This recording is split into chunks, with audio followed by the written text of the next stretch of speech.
step in our evolutionary journey. Humanity, the human species, is longing now to touch that force, to shed that which interferes with clear contact. Much of the difficulty in doing this lies in the fact that the vocabulary with which to address this new force, which is indeed the eternal force, is not yet born.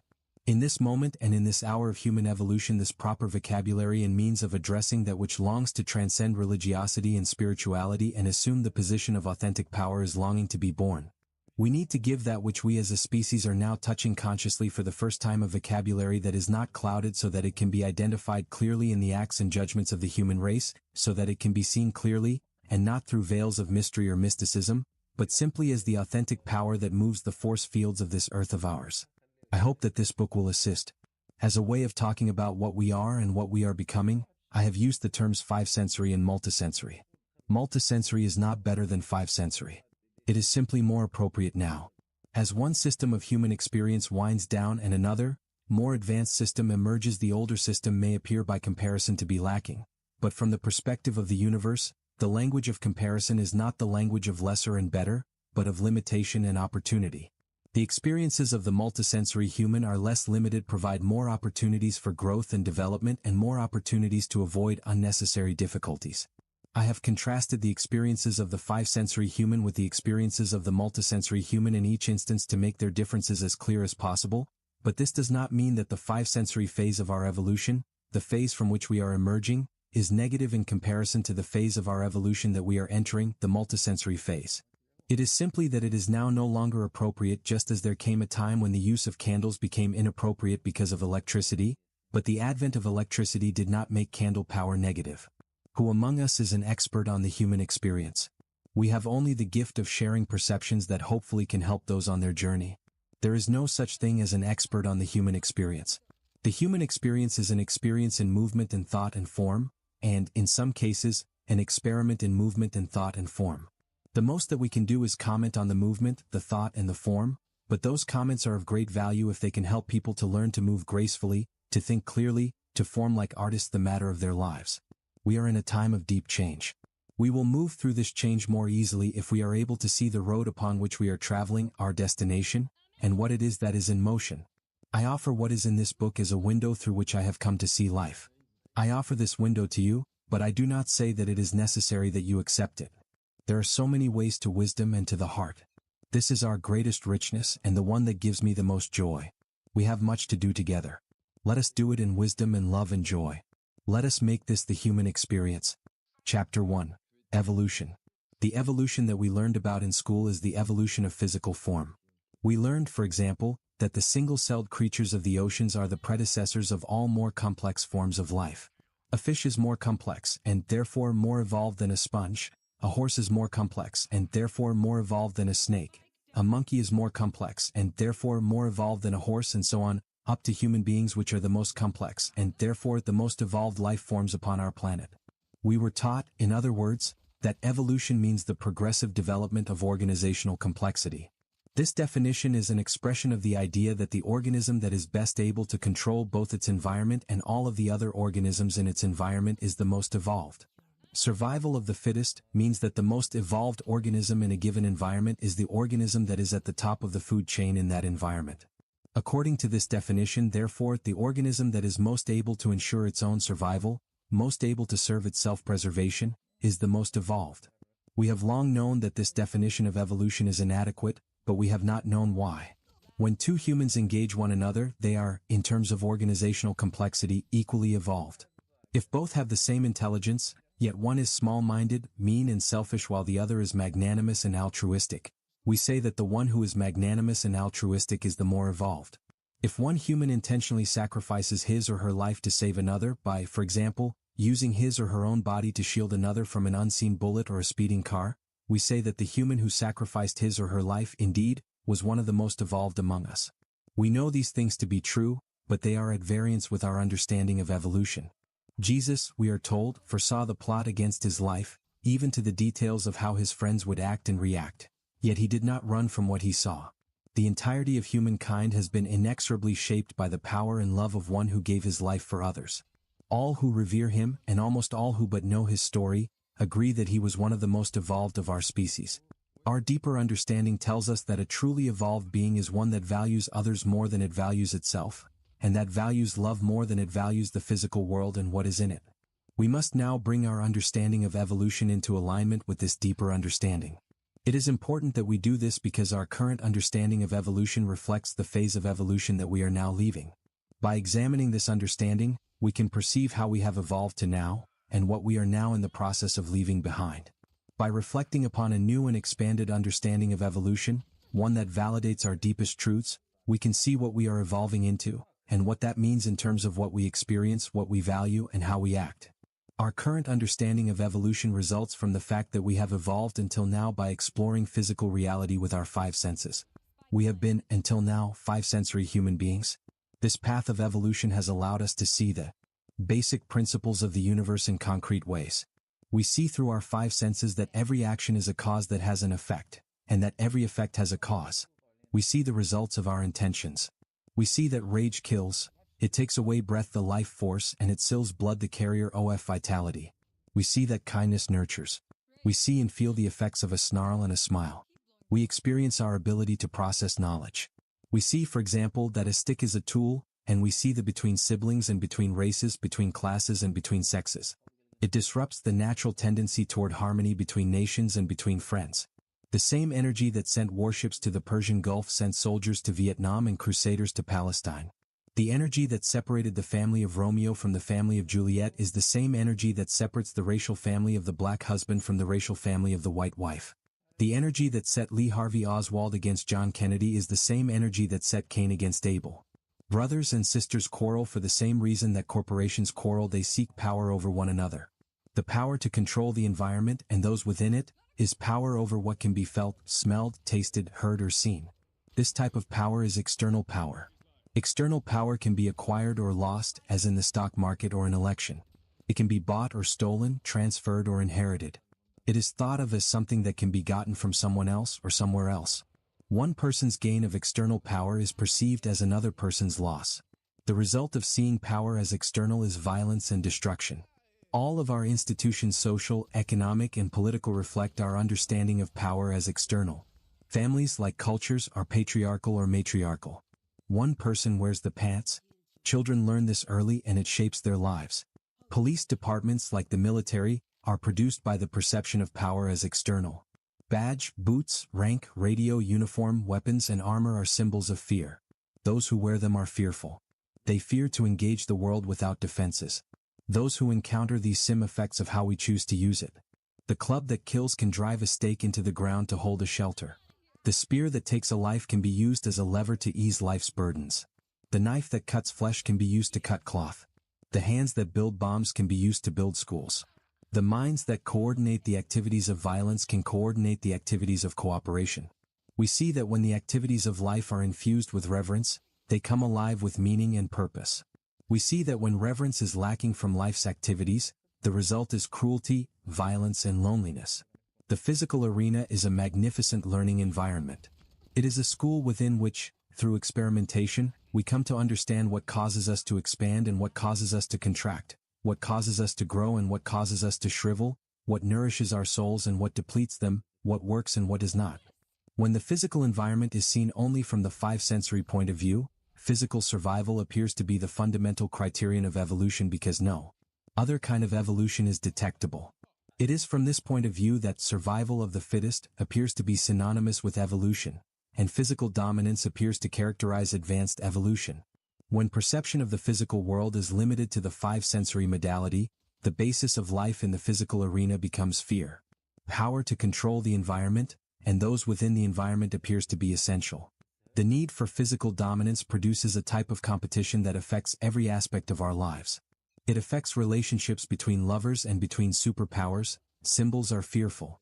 They fear the power that these symbols represent, or they fear those whom they expect this power to contain, or they fear both. The police and the military, like patriarchal and matriarchal families and cultures, are not origins of the perception of power as external. They are reflections of the way that we, as a species and as individuals, have come to view power. The perception of power as external has shaped our economics. The ability to control economies within communities and within nations, and the ability to control the transnational economy of the world, is concentrated in the hands of a few people. To protect workers from these people, we have created unions. To protect consumers, we have created bureaucracies in government. To protect the poor, we have created welfare systems. This is a perfect reflection of how we have come to perceive power as the possession of a few while the majority serves it as victims. Money is a symbol of external power. Those who have the most money have the most ability to control their environment and those within it, while those who have the least money have the least ability to control their environment and those within it. Money is acquired, lost, stolen, inherited and fought for. Education, social status, fame, and things that are owned, if we derive a sense of increased security from them, are symbols of external power. Anything we fear to lose, a home, a car, an attractive body, and an agile mind, a deep belief, is a symbol of external power. What we fear is an increase in our vulnerability. This results from seeing power as external.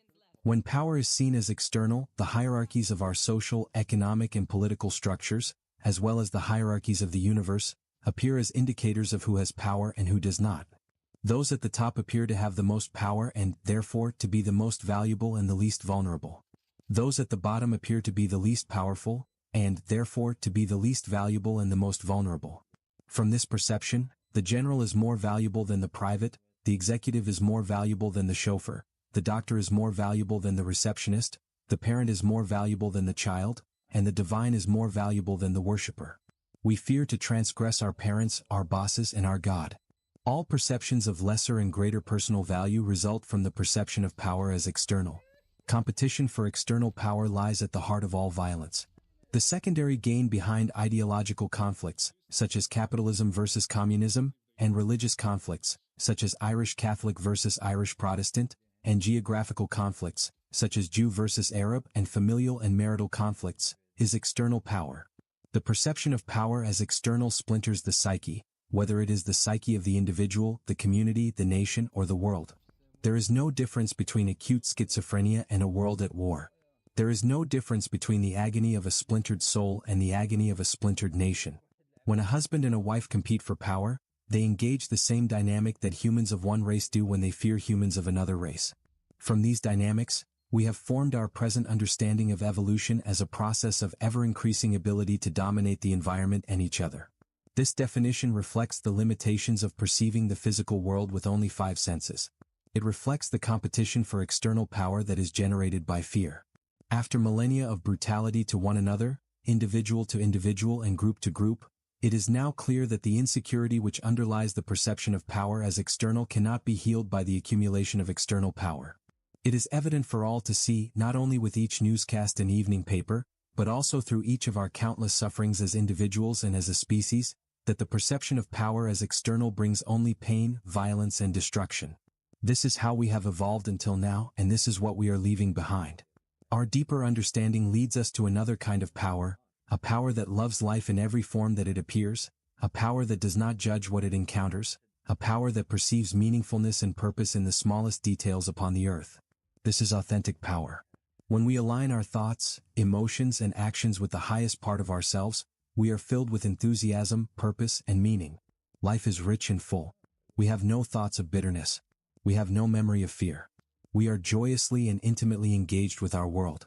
This is the experience of authentic power. Authentic power has its roots in the deepest source of our being.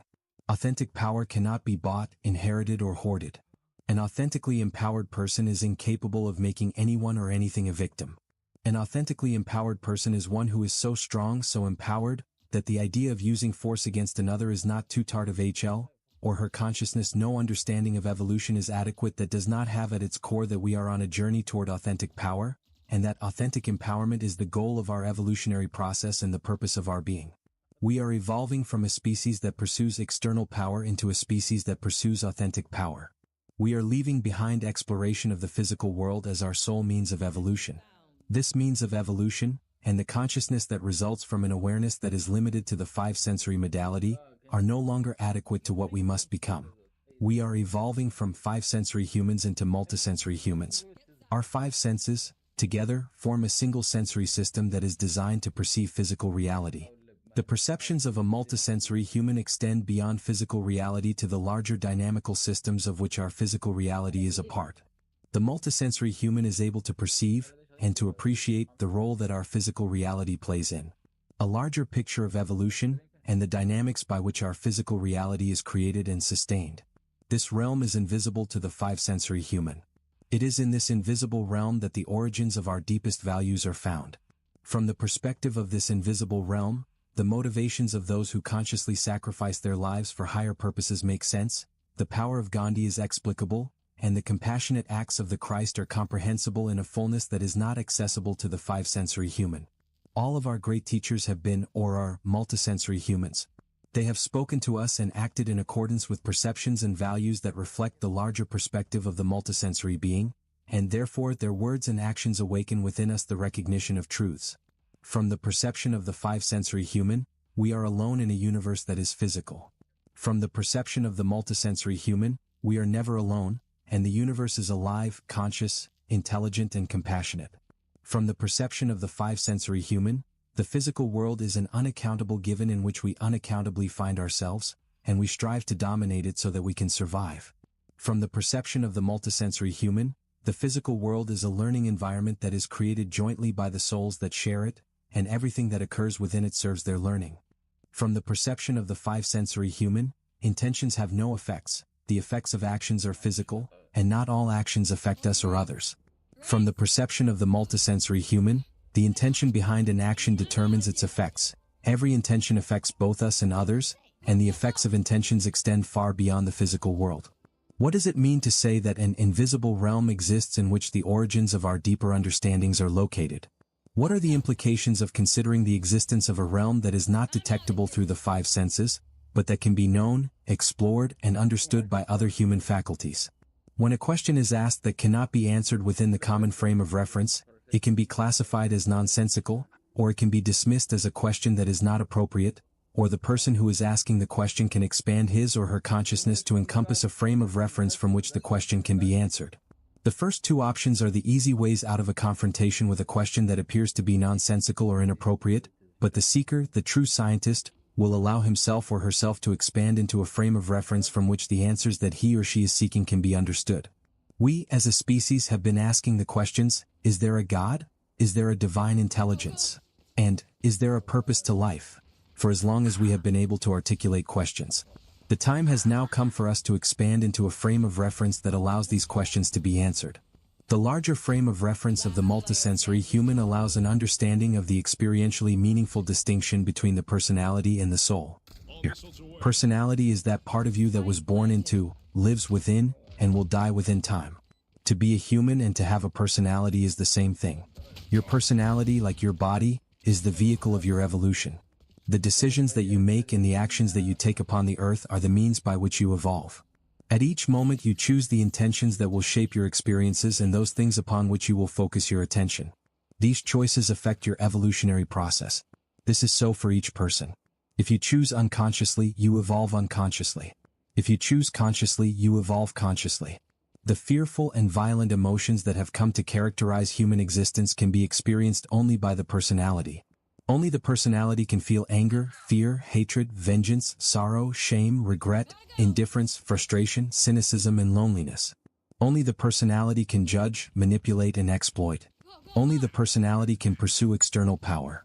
The personality can also be loving, compassionate, and wise in its relations with others, but love, compassion, and wisdom do not come from the personality.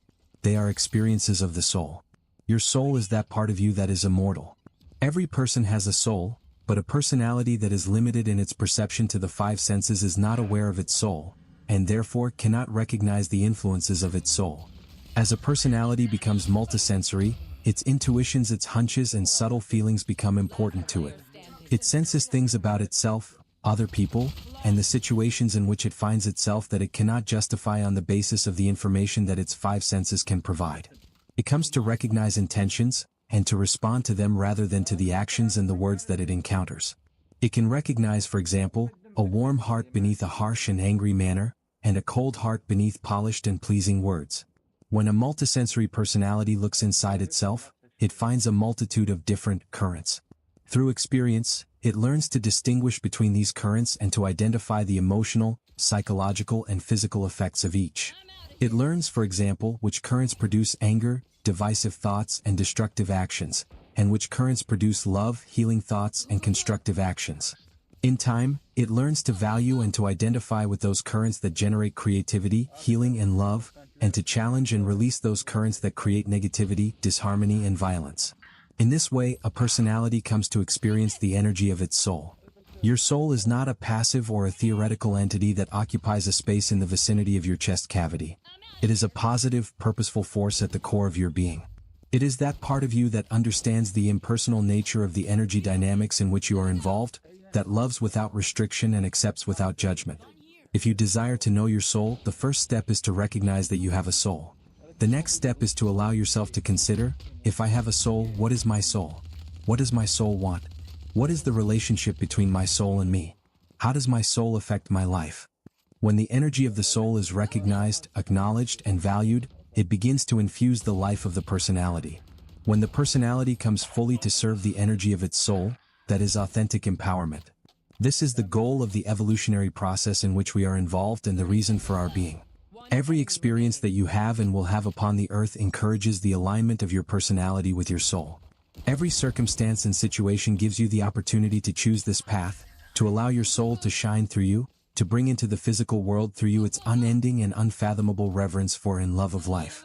This is a book about authentic empowerment, the alignment of the personality with the soul, what that involves, how it happens, and what it creates.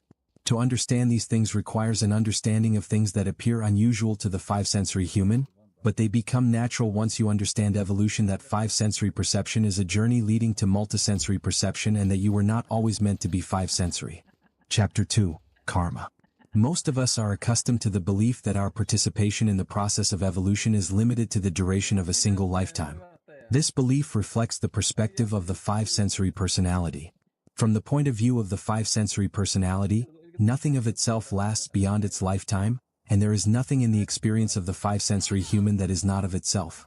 The multisensory human, too, understands that nothing of itself lasts beyond its lifetime, but is also aware of its immortal soul. The lifetime of your personality is one of a myriad of experiences of your soul. The soul exists outside of time. The perspective of the soul is immense, and the perception of the soul is without the limitations of the personality. Souls that have chosen the physical experience of life as we know it as a path of evolution, have, in general, incarnated their energies many times into many psychological and physical forms. For each incarnation, the soul creates a different personality and body.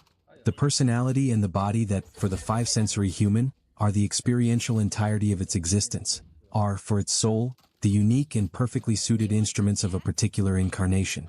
Each personality contributes, in its own special way, with its own special aptitudes and lessons to learn, consciously or unconsciously, to the evolution of its soul.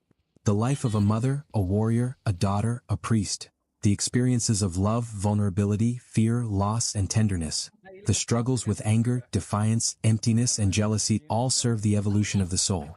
Each physical, emotional, and psychological characteristic that comprises a personality and its body, strong or weak arms, dense or penetrating intellect, happy or despairing disposition, yellow or black skin, even hair and eye color, is perfectly suited to its soul's purpose.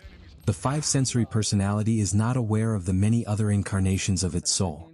A multisensory personality may be conscious of these incarnations or experience them as its own past or future lives. They are in its family of lives, so to speak, but they are not lives that it itself has lived. They are experiences of its soul. From the point of view of the soul, all of its incarnations are simultaneous. All of its personalities exist at once. Therefore, the release of negativity that occurs in one of the soul's incarnations benefits not only itself, but all of its soul's other incarnations also. Because the soul itself is not confined to time, the past of a personality as well as its future is enhanced when a personality releases currents of fear and doubt. As we shall see, the release of negativity by a personality benefits a great many other dynamics of consciousness as well. Some of these can be perceived by the five-sensory human, but appear to him or her neither as dynamics of consciousness, nor as related to his or her inner processes, such as the consciousness and evolution of his or her sex, race, nation, and culture.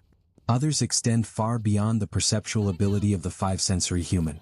A conscious lifetime, therefore, is a treasure beyond value. The personality and its body are artificial aspects of the soul.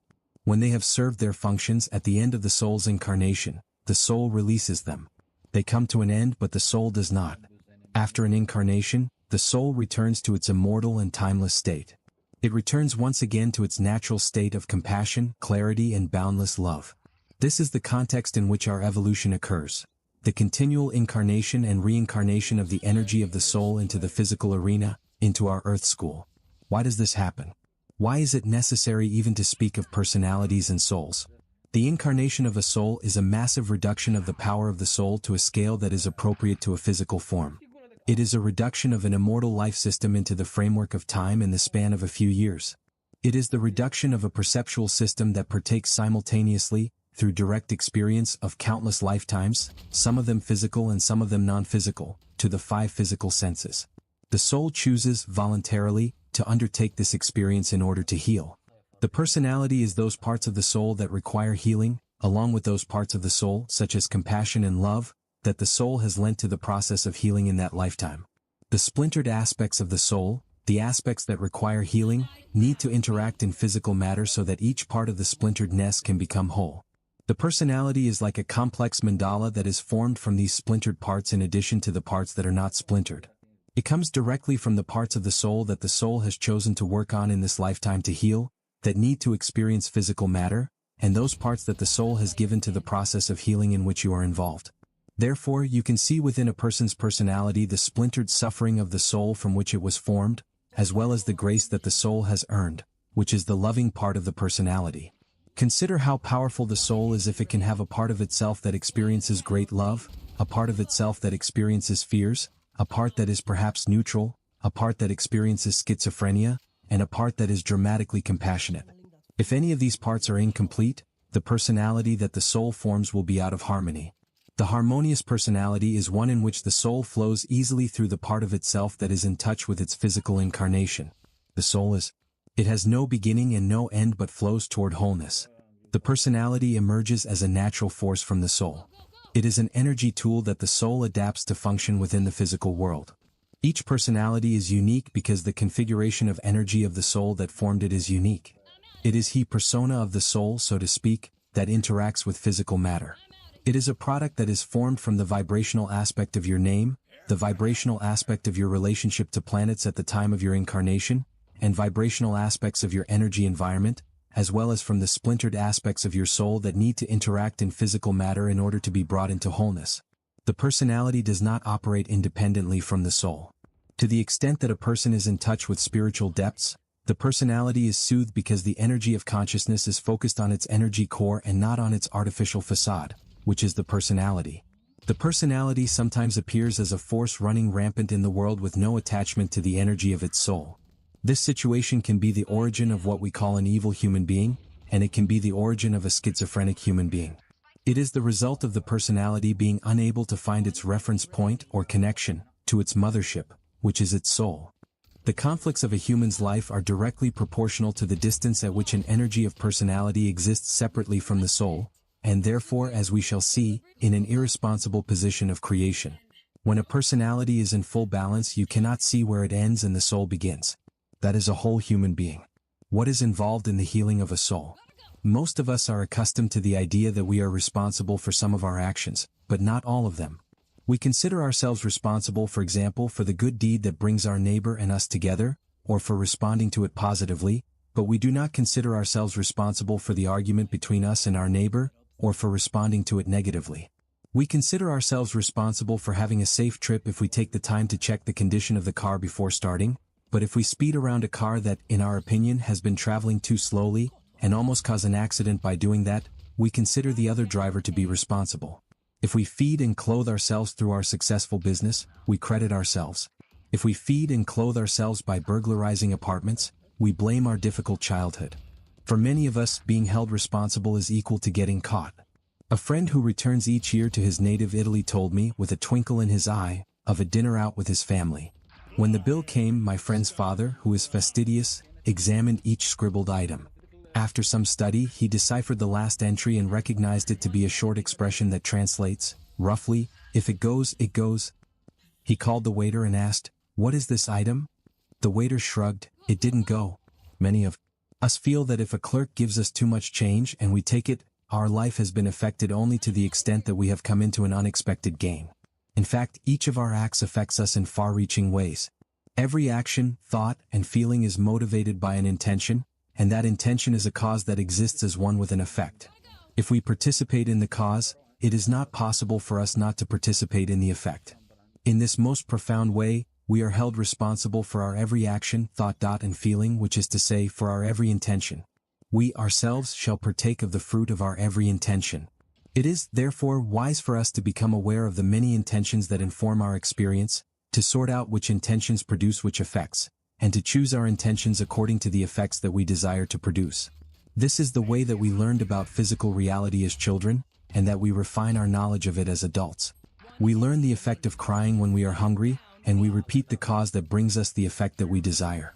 We learn the effect of putting a finger in a light socket, and we do not repeat the cause that produces that effect. We also learn about intentions and their effects through our experiences in physical reality, but learning that intentions produce specific effects, and what those effects are, proceeds slowly when our learning must be done solely through the density of physical matter. Anger, for example, causes distance and hostile interactions. If we must learn this solely through physical experience, we may have to experience 10 or 50 or 150 circumstances of distance from another and hostile interaction before we come to understand that it is the orientation of anger on our part, the intention of hostility and distance, and not this particular action or that, which produces the effect that we do not want. This is predominantly the way that a five-sensory human learns. The relationship of cause and effect within the domain of physical objects and phenomena reflects a dynamic that is not limited to physical reality. This is the dynamic of karma. Everything in the physical world, including each of us, is a small part of dynamics that are more extensive than a five-sensory human can perceive. The love, fear, compassion, and anger that you experience, for example, are only a small part of the love, fear, compassion, and anger of a larger energy system that you do not see. Within physical reality, the dynamic of karma is reflected by the third law of motion. For every action there is an equal and opposite reaction. In other words, the great law of karma that governs the balancing of energy within our evolutionary system is reflected within the domain of physical objects and phenomena by the last of three principles, three laws of motion, that govern the balancing of energy within physical reality. The law of karma is an impersonal energy dynamic. When its effects are personalized, that is, experienced from the point of view of the personality, they are experienced as a reversal in the direction, a coming back to the intender, of the energy of his or her intention. This is how the personality experiences the impersonal dynamic that is described by the third law as an equal and opposite reaction. The person who intends hatred for others experiences the intention of hatred from others. The person who intends love for others experiences the intention of love from others, and so forth. The Golden Rule is a behavioral guide that is based upon the dynamic of karma. A personalized statement of karma would be, you receive from the world what you give to the world. Karma is not a moral dynamic. Morality is a human creation. The universe does not judge. The law of karma governs the balancing of energy within our system of morality and within those of our neighbors. It serves humanity as an impersonal and universal teacher of responsibility. Every cause that has not yet produced its effect is an event that has not yet come to completion. It is an imbalance of energy that is in the process of becoming balanced. That balancing of energy does not always occur within the span of a single lifetime. The karma of your soul is created and balanced by the activities of its many personalities, including you. Often a personality experiences effects that were created by other of its soul's personalities, and, conversely, creates energy imbalances that are not able to right themselves within its own lifetime. Therefore, without knowledge of its soul, reincarnation, and karma, it is not always possible for a personality to understand the significance or the meaning of the events of its life, or to understand the effects of its responses to them. For example, a personality that takes advantage of others creates an imbalance of energy that must be righted by the experience of being taken advantage of by others. If that cannot be accomplished within the lifetime of this personality, another of its soul's personalities will experience being taken advantage of by other people. If that personality does not understand that the experience of being taken advantage of by others is the effect of a previous cause, and that this experience is bringing to completion an impersonal process, it will react from a personal point of view rather than from the point of view of its soul. It may become angry, for example, or vengeful or depressed. It may lash out or grow cynical or withdraw into sorrow. Each of these responses creates karma, another imbalance of energy which, in turn, must be balanced. In this way, one karmic debt has been paid, so to speak, but another or others has been created. If a child dies early in its life, we do not know what agreement was made between that child's soul and the souls of its parents, or what healing was served by that experience. Although we are sympathetic to the anguish of the parents, we cannot judge this event. If we, or the parents of this child, do not understand the impersonal nature of the dynamic that is in motion, we may react with anger towards the universe, or towards each other, or with guilt if we feel that our actions were inadequate. All of these reactions create karma, and more lessons for the soul to learn, more karmic debts for the soul to pay appear. In order to become whole, the soul must balance its energy. It must experience the effects that it has caused. The energy imbalances in the soul are the incomplete parts of the soul that form the personality. Personalities in interaction are souls that are seeking to heal. Whether an interaction between souls is healing or not depends upon whether the personality involved can see beyond itself and that of the other personality to the interaction of their souls. This perception automatically draws forth compassion. Every experience and every interaction provides you with an opportunity to look from the point of view of your soul or from the point of view of your personality. What does this mean in practical terms? How does a personality begin to look beyond itself and to see its soul in interaction with the souls of others? Since we cannot know what is being healed through each interaction, what karmic debts are coming to conclusion, cannot judge what we see. For example, when we see a person sleeping in the gutter in the winter, we do not know what is being completed for that soul. We do not know whether that soul has engaged in cruelty in another lifetime, and now has chosen to experience the same dynamic from an entirely different point of view, as, for example, the target of charity. It is appropriate that we respond to his or her circumstance with compassion, but it is not appropriate that we perceive it as unfair, because it is not. There are personalities that are selfish and hostile and negative, but even in these cases we cannot fully know the reasons why. These are hidden from view. That does not mean that we cannot recognize negativity when we see it, but we cannot judge it. That is not our place. If we intervene in an argument or break up a fight, it is not appropriate that we judge the participants. Of one thing we can be certain: a person that is engaging in violence is hurting deeply, because a healthy and balanced soul is incapable of harming another. When we judge, we create negative karma. Judgment is a function of the personality. When we say of another /soul, she is worthy, or he is not worthy, we create negative karma.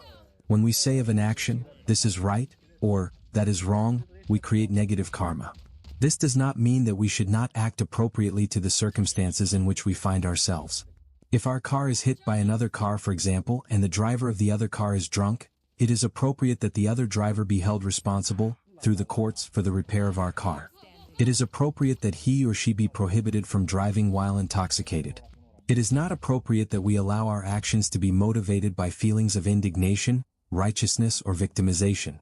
These feelings are the result of judgments that we make about ourselves and the other person, assessments through which we see ourselves as superior to another being. If we act upon these feelings, not only do we increase the karmic obligations of our soul, but we also are not able to enter into these feelings and learn from them.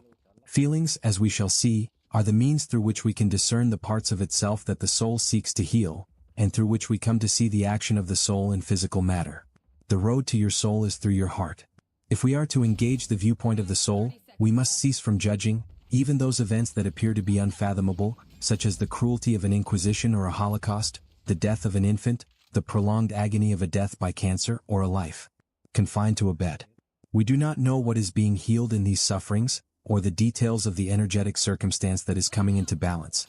It is appropriate that we allow ourselves to feel the compassion that such circumstances call forth in us and to act upon it, but if we allow ourselves to judge these events and those who participate in them, we create negative karma that must be balanced, and we, ourselves, will be among those souls that choose to participate in circumstances that are necessary to that balancing. If we do not judge, how can there be justice? Gandhi was beaten several times during his life. Although on 2 occasions he nearly died, he refused to prosecute his attackers because he saw that they were doing what they thought was right. This position of non-judgmental acceptance was central in Gandhi's life. The Christ did not judge even those who spit in his face, and who subjected him without mercy to his pain and humiliation. He asked forgiveness, not vengeance, for those who tortured him. Did neither the Christ nor Gandhi know the meaning of justice? They knew non-judgmental justice. What is non-judgmental justice? Non-judgmental justice is a perception that allows you to see everything in life, but does not engage your negative emotions. Non-judgmental justice relieves you of the self-appointed job of judge and jury because you know that everything is being seen, nothing escapes the law of karma, and this brings forth understanding and compassion. Non-judgmental justice is the freedom of seeing what you see and experiencing what you experience without responding negatively. It allows you to experience directly the unobstructed flow of the intelligence, radiance and love of the universe of which our physical reality is a part. Non-judgmental justice flows naturally from understanding the soul and how it evolves. This, then, is the framework of our evolutionary process. The continual incarnation and reincarnation of the energy of the soul into physical reality for the purposes of healing and balancing its energy in accordance with the law of karma. Within this framework we evolve as individuals and as a species through the cycle of being unempowered to becoming empowered, yet the experiences that we encounter in this process need not be the kind that we have encountered to now. Chapter 3, Reverence. The framework of karma and reincarnation in which we evolve is neutral. Actions and reactions in the physical arena set energy into motion, forming our experiences and revealing in the process the lessons that the soul has yet to learn. When our actions create discord in another person, we, ourselves, in this lifetime or in another, will feel that discord. Likewise, if our actions create harmony and empowerment in another, we also will come to feel that harmony and empowerment. This allows us to experience the effects of what we have created, and thereby to learn to create responsibly. The framework of karma and reincarnation is impersonal, and provides for each soul, in response to the actions of its personalities, the experiences that it requires in order to evolve.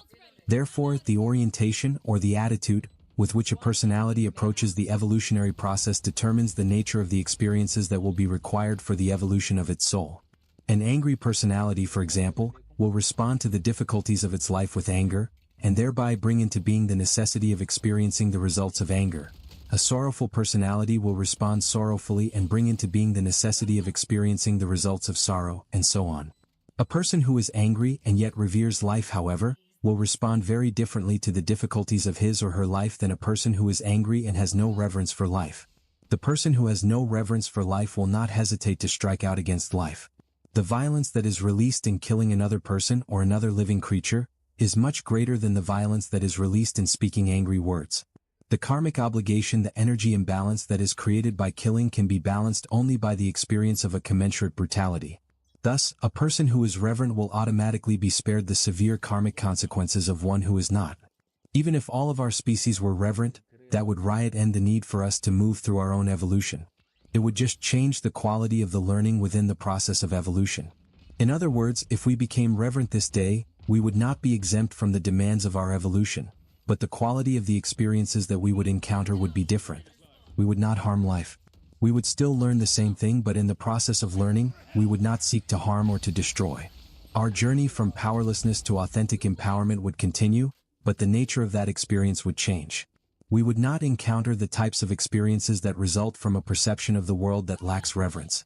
We see life as cheap. This perception pervades all of our perceptions. When we look at the animal kingdom, for example, we see the activities within this kingdom as verification of our evaluation of life.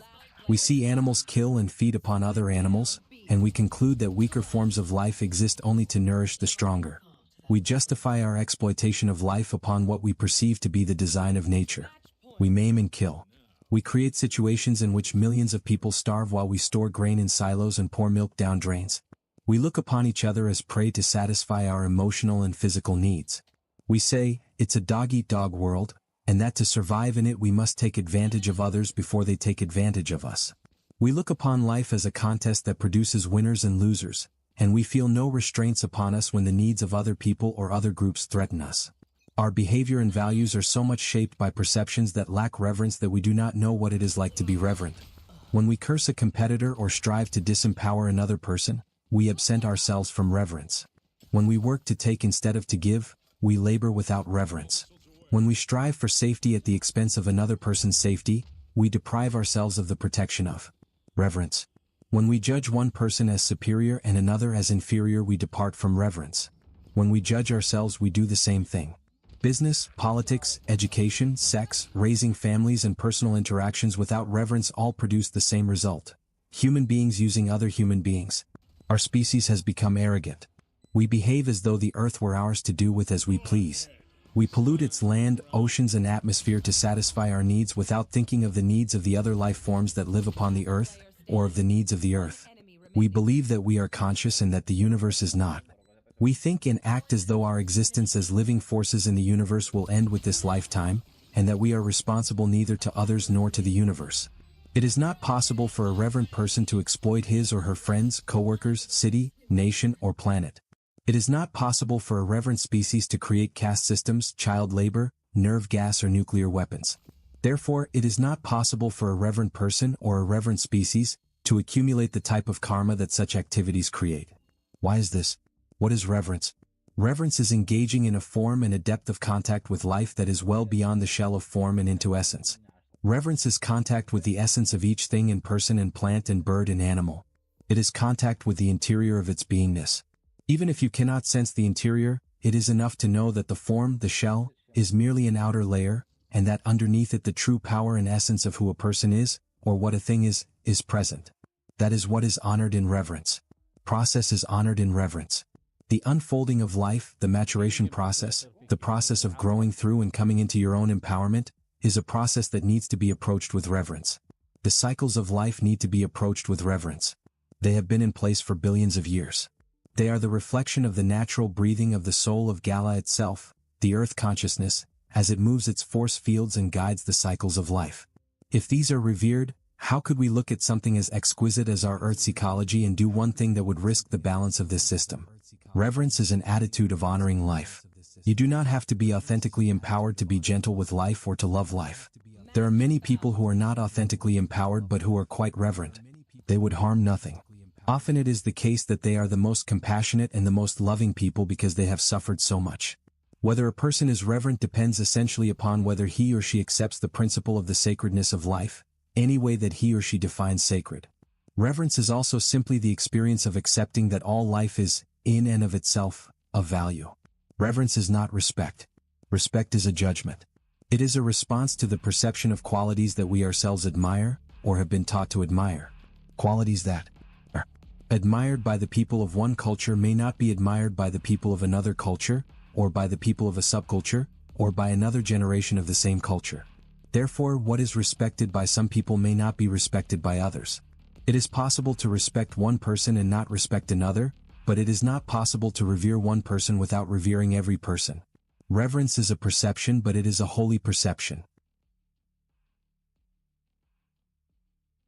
It is one that we apply to religion, but not to the process of evolution or the learning process of the human life, and so we do not approach the need to learn and all of the learning experiences of our lives with regard for their purpose against the background of spiritual development.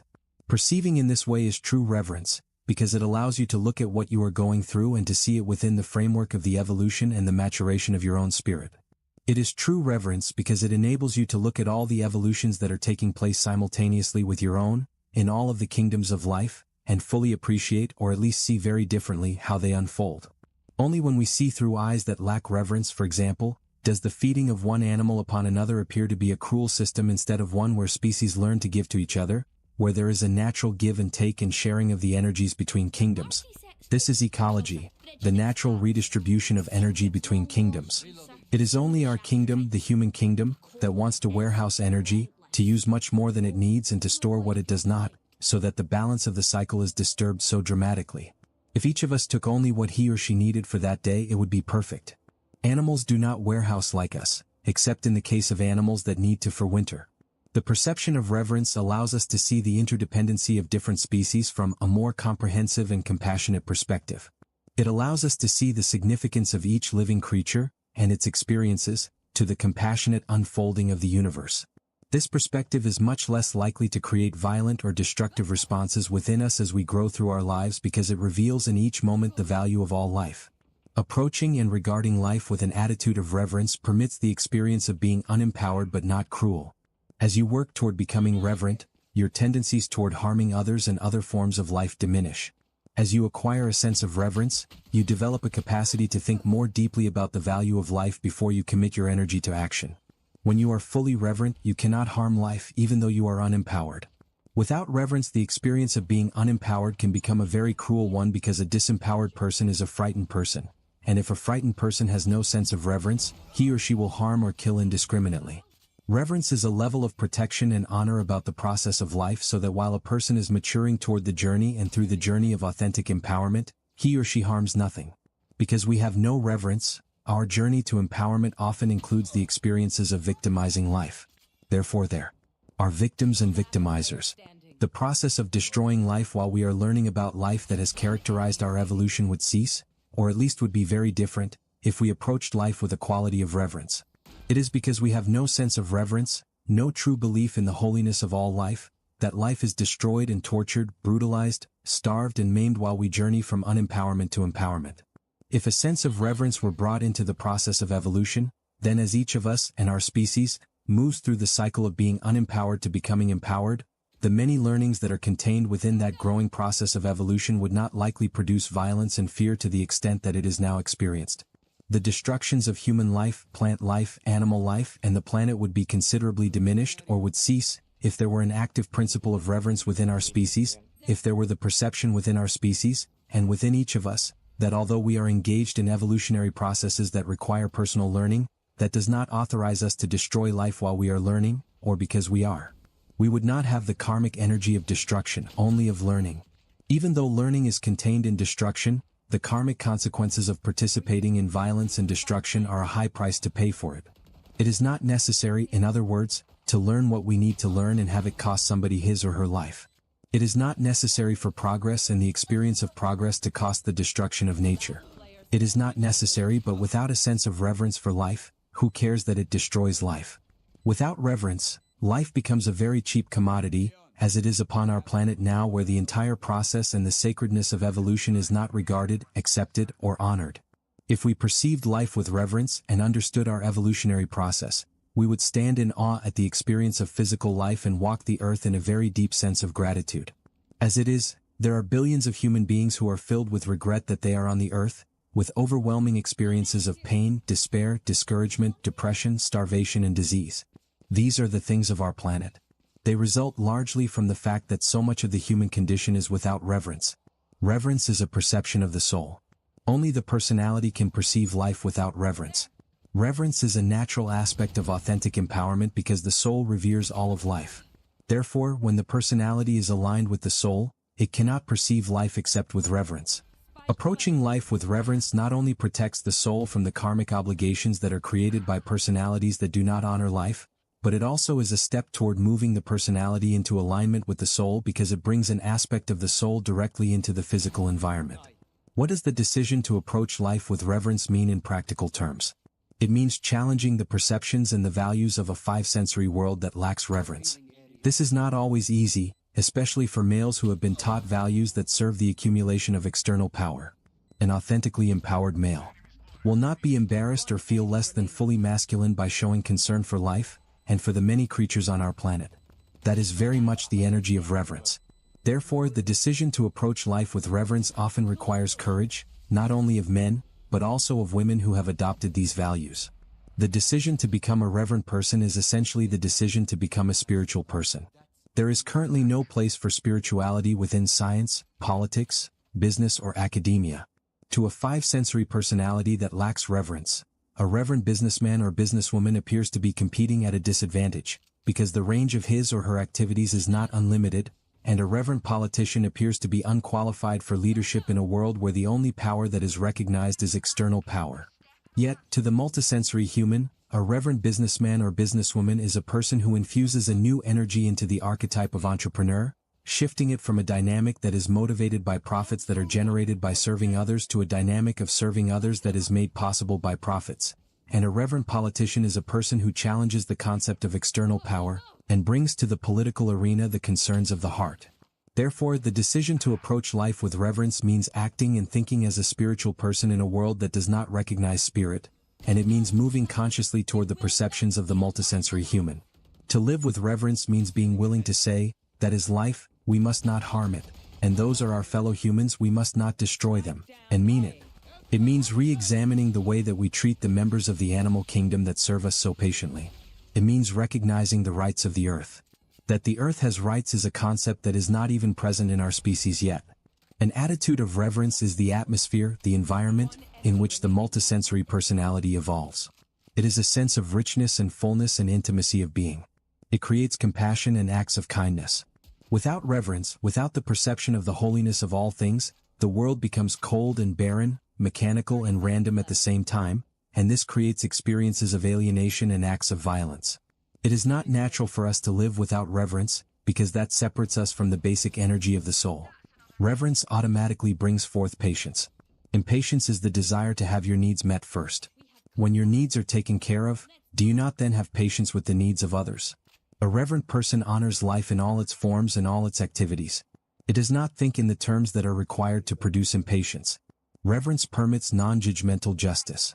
The soul does not judge, and so the personality chooses to bring into physical reality another of its soul's characteristics when it chooses to approach life with reverence. The reverent person cannot consider himself or herself superior to another person or to any other form of life, because the reverent person sees divinity in all forms of life and honors it. An attitude of reverence facilitates the transition from the logic and understanding of the five-sensory human to the higher order of logic and understanding of the multisensory human because, as we shall see, this higher order of logic and understanding originates in the heart. Without reverence, our experiences are brutal and destructive. With reverence, our experiences become compassionate and caring. We shall come to honor all of life sooner or later. Our choices are when that shall happen, and the quality of experience that we shall have as we learn. Chapter 4, Heart. The logics that have served our five-sensory exploration of physical reality cannot comprehend evolution without time or the influence of the present upon the past. They cannot meaningfully represent the existence of the soul or a dynamic of energy balancing that generates and links many lifetimes.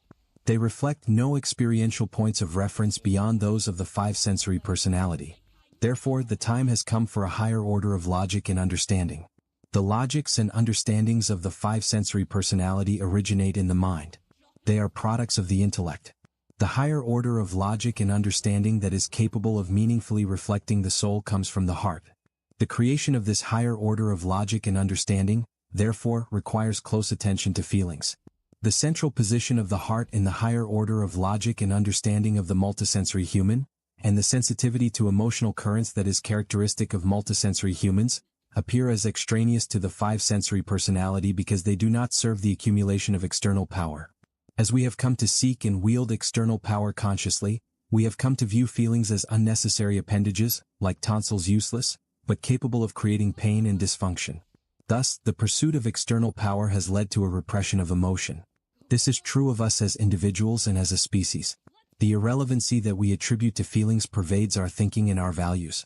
We admire the hard-nosed businessman who fires employees for the sake of external power. We reward the military officer who sends himself or others to pain and death for the sake of external power. We honor the statesman who is not swayed by compassion. When we close the door to our feelings, we close the door to the vital currents that energize and activate our thoughts and actions. We cannot begin the process of understanding the effects of our emotions upon us, our environment, and other people, or the effects of the emotions of other people upon themselves, their environment, and us. Without an awareness of our emotions, we cannot associate the effects of anger, sadness, grief, and joy within ourselves or others with their causes. We cannot distinguish between that part of us which is personality and that part of us which is soul. Without an awareness of our feelings, we cannot experience compassion. How can we share the sufferings and the joys of others if we cannot experience our own? If we are not intimate with our emotions, we cannot perceive the dynamics that lie behind emotions, the way that these dynamics work, and the ends that they serve. Emotions are currents of energy that pass through us. Awareness of these currents is the first step in learning how our experiences come into being and why. Emotions reflect intentions. Therefore, awareness of emotions leads to awareness of intentions. Every discrepancy between a conscious intention and the emotions that accompany it points directly to a splintered aspect of these. LF that requires healing. If, for example, your intention to marry causes pain instead of joy, following the pain will lead you to unconscious intentions. If your intention to advance in your work causes sorrow instead of satisfaction, following the sorrow will lead you to unconscious intentions. Without an awareness of your emotions, you are not able to experience reverence. Reverence is not an emotion. It is a way of being, but the path to reverence is through your heart, and only an awareness of your feelings can open your heart. The higher order of logic and understanding of the multisensory personality reveals connections where no connections are apparent to the five-sensory personality, and meaning where no meaning is apparent to the five-sensory personality. A five-sensory personality is not able to process fully the data of its senses. Its perception of reality is segmented. Its experience of the universe is partitioned. The five-sensory personality can learn that internal dynamics affect perception, and formulate this as folklore or cliché, such as, "Smile and the world smiles with you." It can discover regularities within physical reality, and formulate them as laws, such as, "A body in uniform motion will remain in uniform motion until it is acted upon by a force." Yet, the five-sensory personality is not able to experience the relationships between these domains, and therefore is not able to learn about one from the other. It is not able to experience the same richness through each. Science, for example, reflects the divine impulse to become conscious of relationships that connect apparently separate aspects of experience. It is the pinnacle achievement of the five-sensory personality, yet when the fruits of science are grasped only with the logic and understanding of the five-sensory human, internal dynamics, feelings and intentions appear to be unrelated to the world of matter. Neither supernovas nor subatomic decay rates nor anything in between appear to be affected by what human beings feel or think. When the discoveries of science are comprehended with the logic and understanding of the multisensory human, intimate relationships appear between internal dynamics and regularities that govern physical phenomena. To the multisensory human, for example, a body in uniform motion will remain in uniform motion until it is acted upon by a force, reflects not only a dynamic at work within the realm of time and space and matter, but also a deeper dynamic that works within non-physical reality as, well, how is this? One of my friends in infantry officer candidate school was a tall, affable and pleasant-looking young man from Kentucky named Hank. Hank and I liked each other early on. Several times he lent me his physical strength when my load became too heavy, and I helped him through intellectual obstacles such as calculating artillery trajectories. We shared adventures and our friendship grew. Upon graduation we were assigned to different organizations. I lost track of Hank until I ran into him in Saigon. He had been wounded, and due to the befriending of an army general, had been assigned to a unit that I came frequently to visit. While serving in Saigon he met a popular female radio announcer, and they became engaged. It seemed a perfect match, a tall, handsome captain and a beautiful and admired public figure. I again lost track of Hank until I had left the army.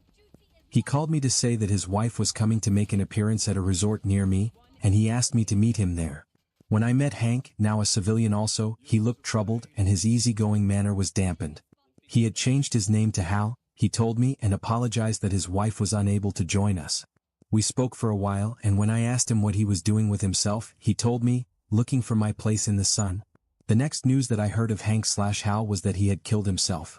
When I was later able to meet his widow, she told me a painful story of marital difficulties, of Hank's despondency, and of his suicide. In the years immediately following the Vietnam War, the rate of suicides among Vietnam veterans was significantly higher than the rate of suicides among non-veterans. Therefore, it is likely that Hank also was affected adversely by his experiences in Vietnam. Yet there was also a more common dynamic at work in my friend. Hank was not the kind of person to ask himself deeper questions about his life. He did not inquire into the deeper meaning of his existence upon the earth, because that would have caused him to change his life, and he did not want to do that. He lived his life without much reflection, and one day he awoke to overwhelming emptiness and powerlessness. How does my friend's life relate to the first law of motion? A body in uniform motion will remain in uniform motion until it is acted upon by a force? What does uniform motion mean in terms of a human life? And what is the force that alters that motion? The outward events of Hank's life were not uniform. He grew up on a farm in Kentucky, became a military officer, traveled thousands of miles from his home, married a celebrity and brought his own life to an end. It was the unconscious quality of the flow of Hank's life that was uniform in its motion. Neither the experiences of his childhood nor his military service nor his marriage caused Hank to consider seriously the deeper meaning of his existence.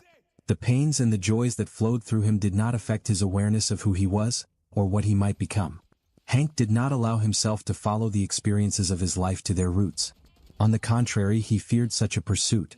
As a result, his life flowed uniformly unaware, uniformly unconscious, from its incarnation to its release. He experienced the situations that were necessary to the balancing of the energy of his soul. He responded to them in accordance with the conditioning that he had acquired through the karma of his soul and the environment into which he was born, and he created more karma unconsciously with each response. The compassion that Hank brought into the world nurtured many people around him, including me, but he did not allow it to become his center of gravity. Hank made no effort to move toward his soul. He spent his life attempting to fulfill the wants of his personality, and he became too attached to those wants to attempt to change them. Thus, Hank's life was a body in uniform motion that never encountered a force. What is the force that Hank's life did not encounter?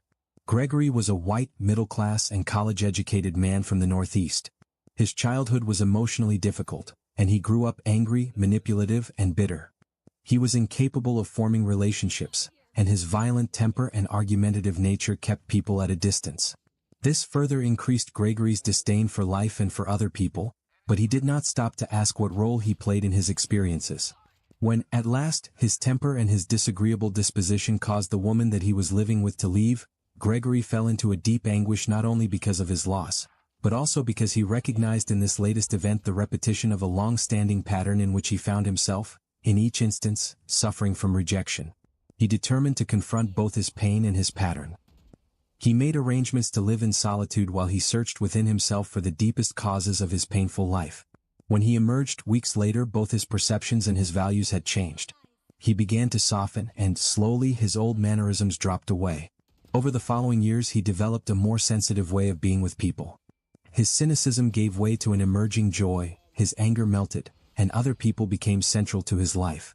He is a productive person now, and he draws his strength from the contributions that he makes to his fellows. These changes did not come easily to Gregory.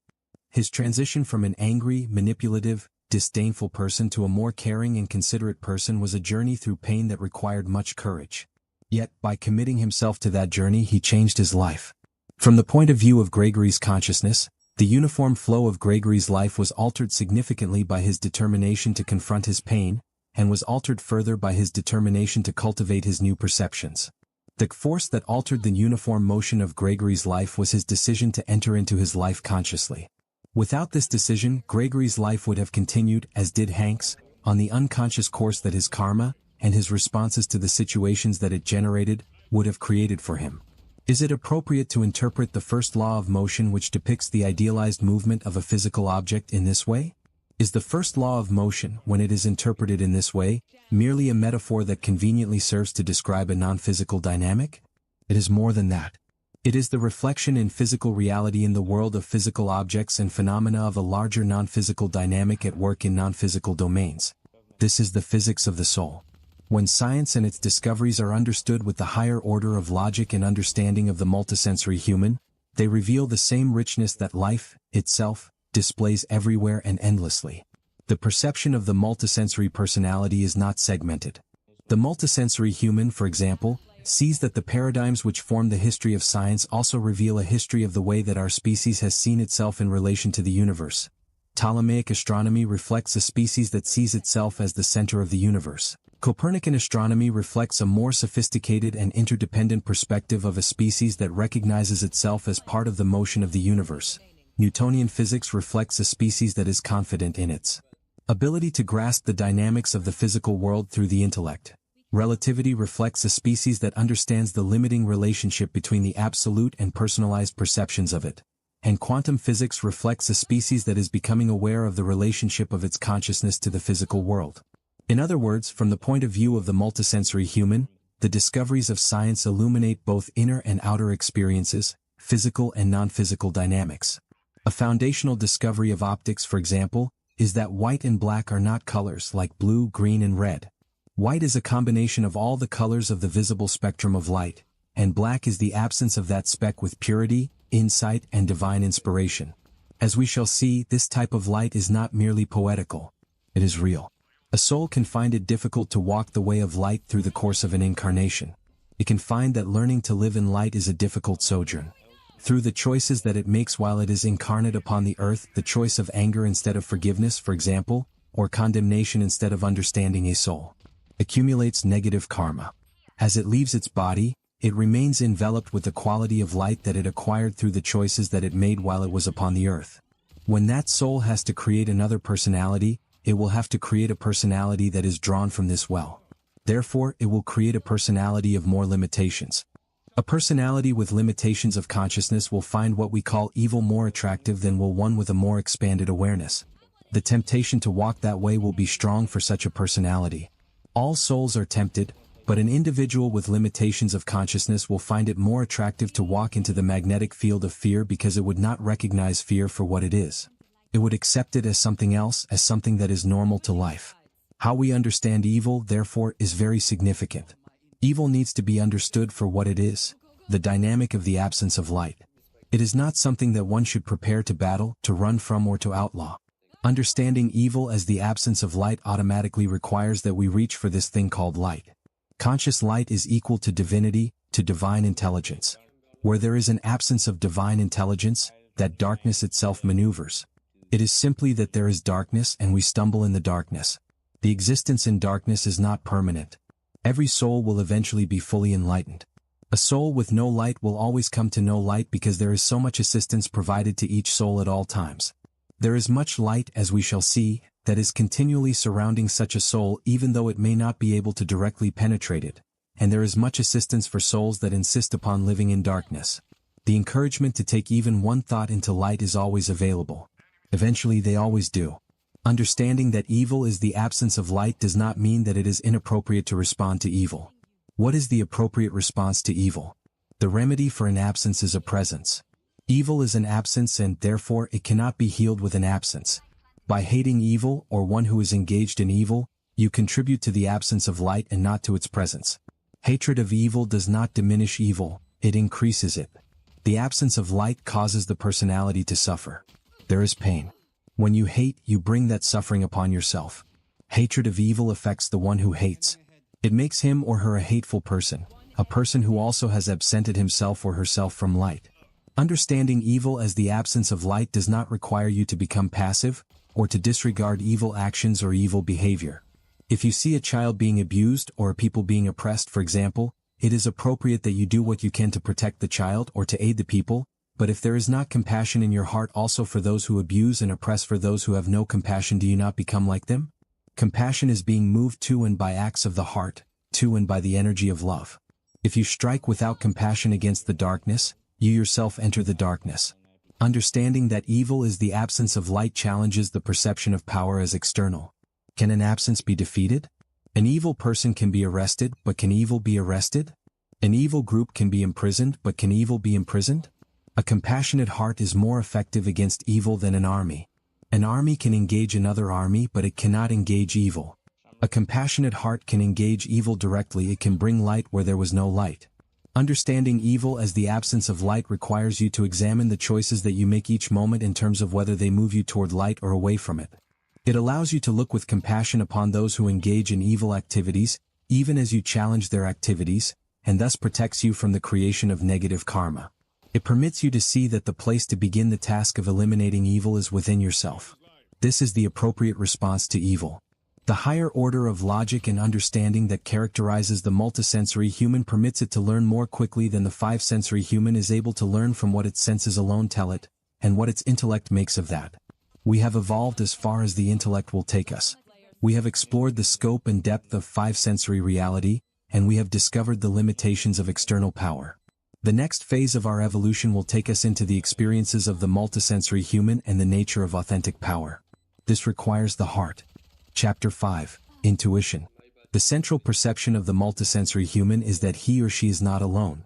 The multisensory human does not need to rely solely upon his or her own perceptions and interpretations of events for guidance, because he or she is in conscious communication with other, more advanced intelligences. This does not mean that the multisensory human is relieved thereby from choosing, in each instant, the course of his or her life, but it does mean that the multisensory human has conscious access to compassionate and impersonal help in the analysis of his or her possible choices, their probable consequences, and in the exploration of the different parts of himself or herself. The five-sensory human is not alone either, but the five-sensory human is not aware of the assistance that is continually being given to him or her, and therefore cannot draw upon that assistance consciously. The five-sensory human must learn primarily through his or her physical experiences, and this learning takes longer because lessons that are learned in this way must come through the density of physical matter. A person that needs to learn the lesson of trust, for example, will experience a distrust of others. This distrust will create misunderstandings, and these will lead to tensions and unpleasant experiences. A five-sensory human will continue to experience the unpleasantness that result from his or her distrust of others until, in this lifetime or another, he or she realizes through interactions with others the source of these unpleasantnesses and takes steps to change it. If a person is not able to trust, for example, he or she will interpret erroneously the words and actions of others. If a wife tells her husband that she must attend a business meeting, although she would like to be with him, and if her husband is unable to trust, he may take her meaning as a rejection, or as a signal that her work is more important to her than he is. This misunderstanding results from his inability to accept what his wife has told him, from his inability to trust her. As the wife continually experiences her husband's misunderstandings, they generate within her feelings of surprise, sorrow, frustration, anger, resentment, and, eventually, the rejection that her husband mistakenly perceived. Thus the husband, through the dynamic of distrust, creates his most significant fear. The loss of a mate or a friend or a colleague through distrust is not a punishment for distrustfulness. It is the result of refusing to look consciously within oneself at the issue of trust. It is an experience that results from choosing repeatedly to distrust instead of to trust. A distrustful person will create unpleasant or painful situations until at last they bring him or her to the issue of trust. This may take 5 painful experiences or 5 lifetimes of painful experiences or 50, but eventually, this path will lead to and through the great lesson of trust. The same dynamic applies to every personality characteristic that is not an expression of compassion and harmony. An angry personality, for example, will create unpleasant or even tragic situations, until its anger is faced and removed as a block to its compassion and love, to the energy of its soul. The same is true for greedy personalities, selfish personalities, manipulating personalities, and so forth. This is the way that we have evolved until now. A multisensory human can learn more rapidly than a five-sensory human. With the help that is available to it, the multisensory personality can understand more quickly the meaning of its experiences, how they come into being, what they represent, and its role in creating them. It does not need to experience 12 or 20 or 200 painful experiences to learn a major lesson of trust or responsibility or humbleness. This does not necessarily mean that multisensory personalities do not experience painful situations, but that they have the capability of learning more quickly from them than five-sensory personalities, and therefore are more quickly able to choose more wisely and with more compassion. It is not necessary to be capable of voice-to-voice communication, so to speak, to be able to draw upon the sources of guidance and assistance that surround you. This way is available to the advanced multisensory human, but the road to that ability is a joyful one of developing an awareness that wise and compassionate guidance is always available to you, and learning to incorporate it consciously into your life. How does this happen? The five-sensory personality accepts every impulse and insight as his or her own, as originating within his or her psyche. The multisensory personality knows that this is not always the case. Impulses, hunches, sudden insights and subtle insights have assisted us on our evolutionary path since the origin of our species. That we have not recognized the guidance that has come to us in this way is a consequence of seeing reality through only 5 senses. From the five-sensory point of view, there is no other place from which insights and hunches can come. From the multisensory point of view, insights, intuitions, hunches and inspirations are messages from the soul, or from advanced intelligences that assist the soul on its evolutionary journey. The multisensory personality, therefore, honors intuition in a way that the five-sensory personality does not. To the five-sensory personality, intuitions are curiosities. To the multisensory personality, they are promptings from, and links to, a perspective of greater comprehension and compassion than its own. To the five-sensory personality, intuitive insights or hunches occur unpredictably and cannot be counted upon. To the multisensory personality, intuitive insights are registrations within its consciousness of a loving guidance that is continually assisting and supporting its growth. Therefore, the multisensory personality strives to increase its awareness of this guidance. The first step to this is becoming aware of what you are feeling. Following your feelings will lead you to their source. Only through emotions can you encounter the force field of your own soul. That is the human passage in a word. The husband who was not able to trust, for example, may have felt anger or shame or resentment or coldness toward his wife when she told him of her business appointment. If he had been able to experience his feelings consciously, to detach from them, to observe them as energy currents running through his system, he would have been able to ask himself, why does the news of this business meeting affect me in this way? This would have allowed him to discover that his feelings were reflecting a sense of rejection, or of being less important to his wife than her meeting. If he then had reviewed his wife's message, he would have seen that she had told him that she would have preferred to be with him, but could not. This would have allowed him to ask, "Then why do I still feel so disturbed?" And this would have led him to the answer, "Because I do not trust that she actually would prefer to be with me." In this way, becoming aware of his feelings rather than unconsciously acting them out, would have led him to his issue of trust. Having unearthed so much, he then could have asked himself, "Does my experience with my wife support this suspicion that she is not being honest with me?" If the answer to this question had been, "No, my experience is that she is a person of integrity," the husband could have come to see that the dynamic in motion within him did not relate to his wife, although her words triggered it. It would have allowed him to see the actual intention of his wife, and his feelings toward her would have softened.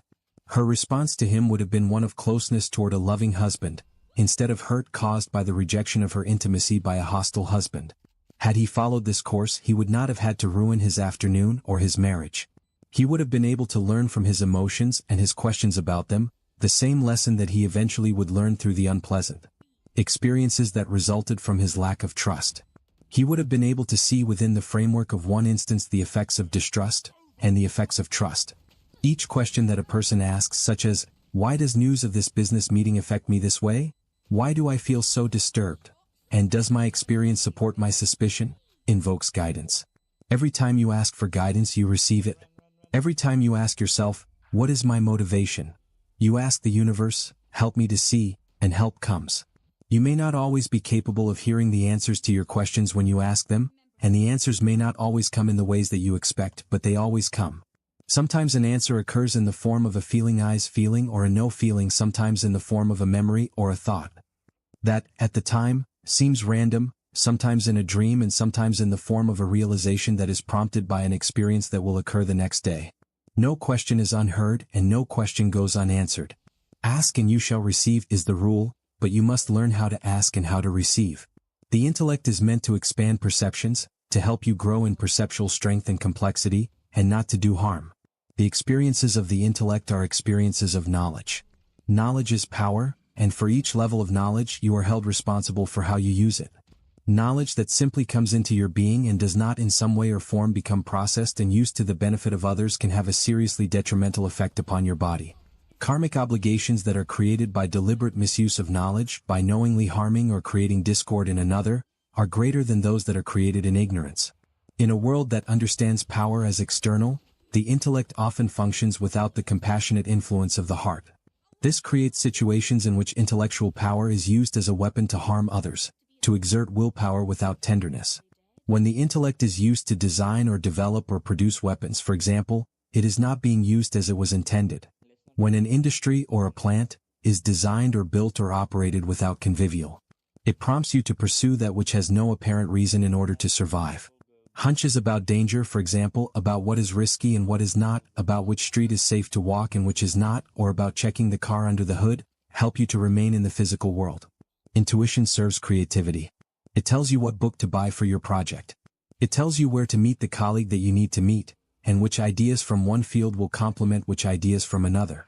It is the hunch that a certain painting should be done in gray, and that another should be done in purple.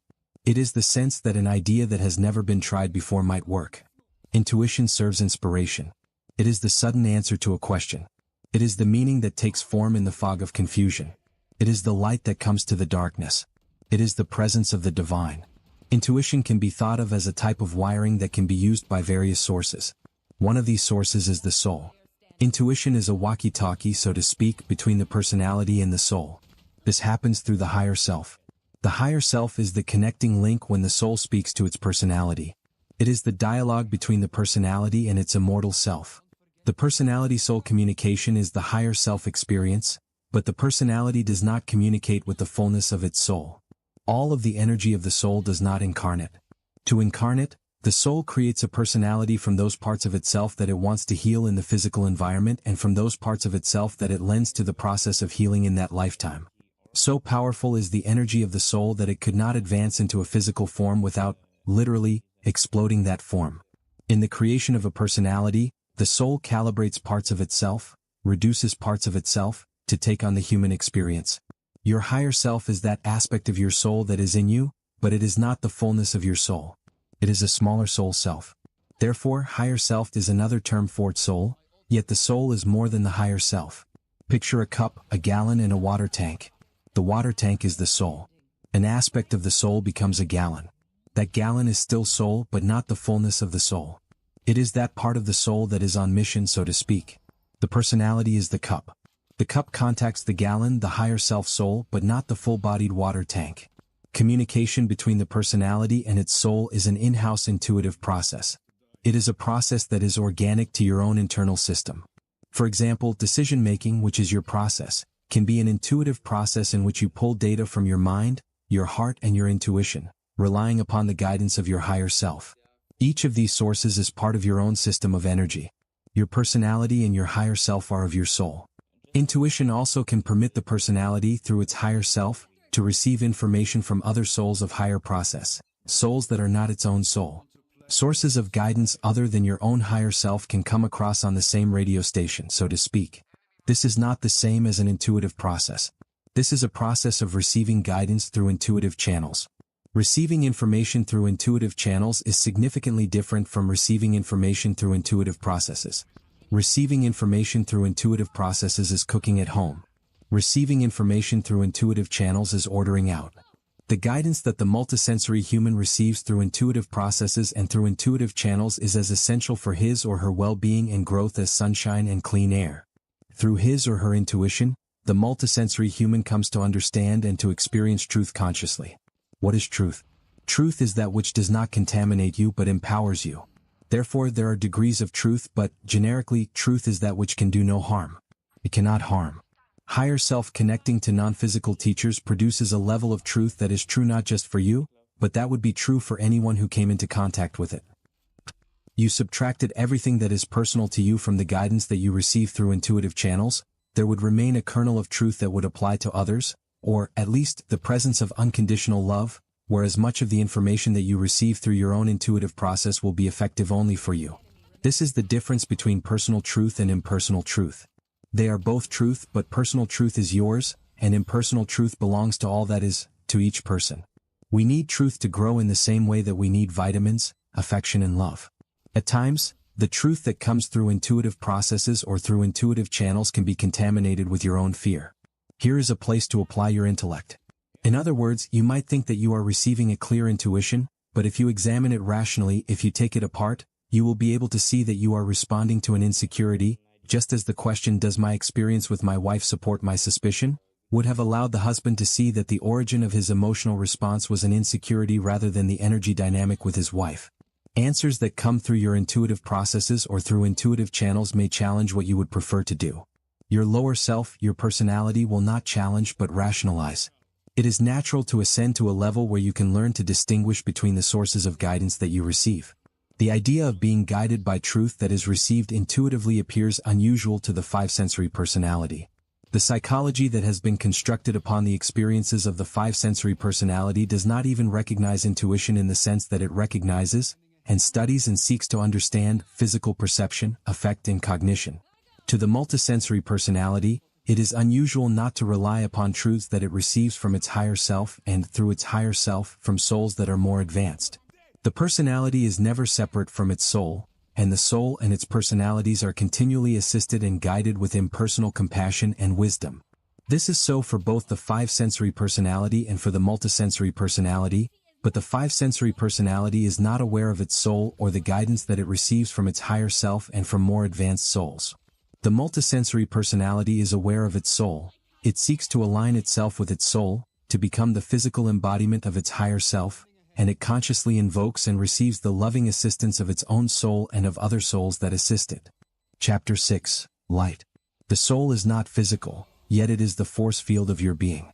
The higher self is not physical, yet it is the living template of the evolved human, the fully awakened personality.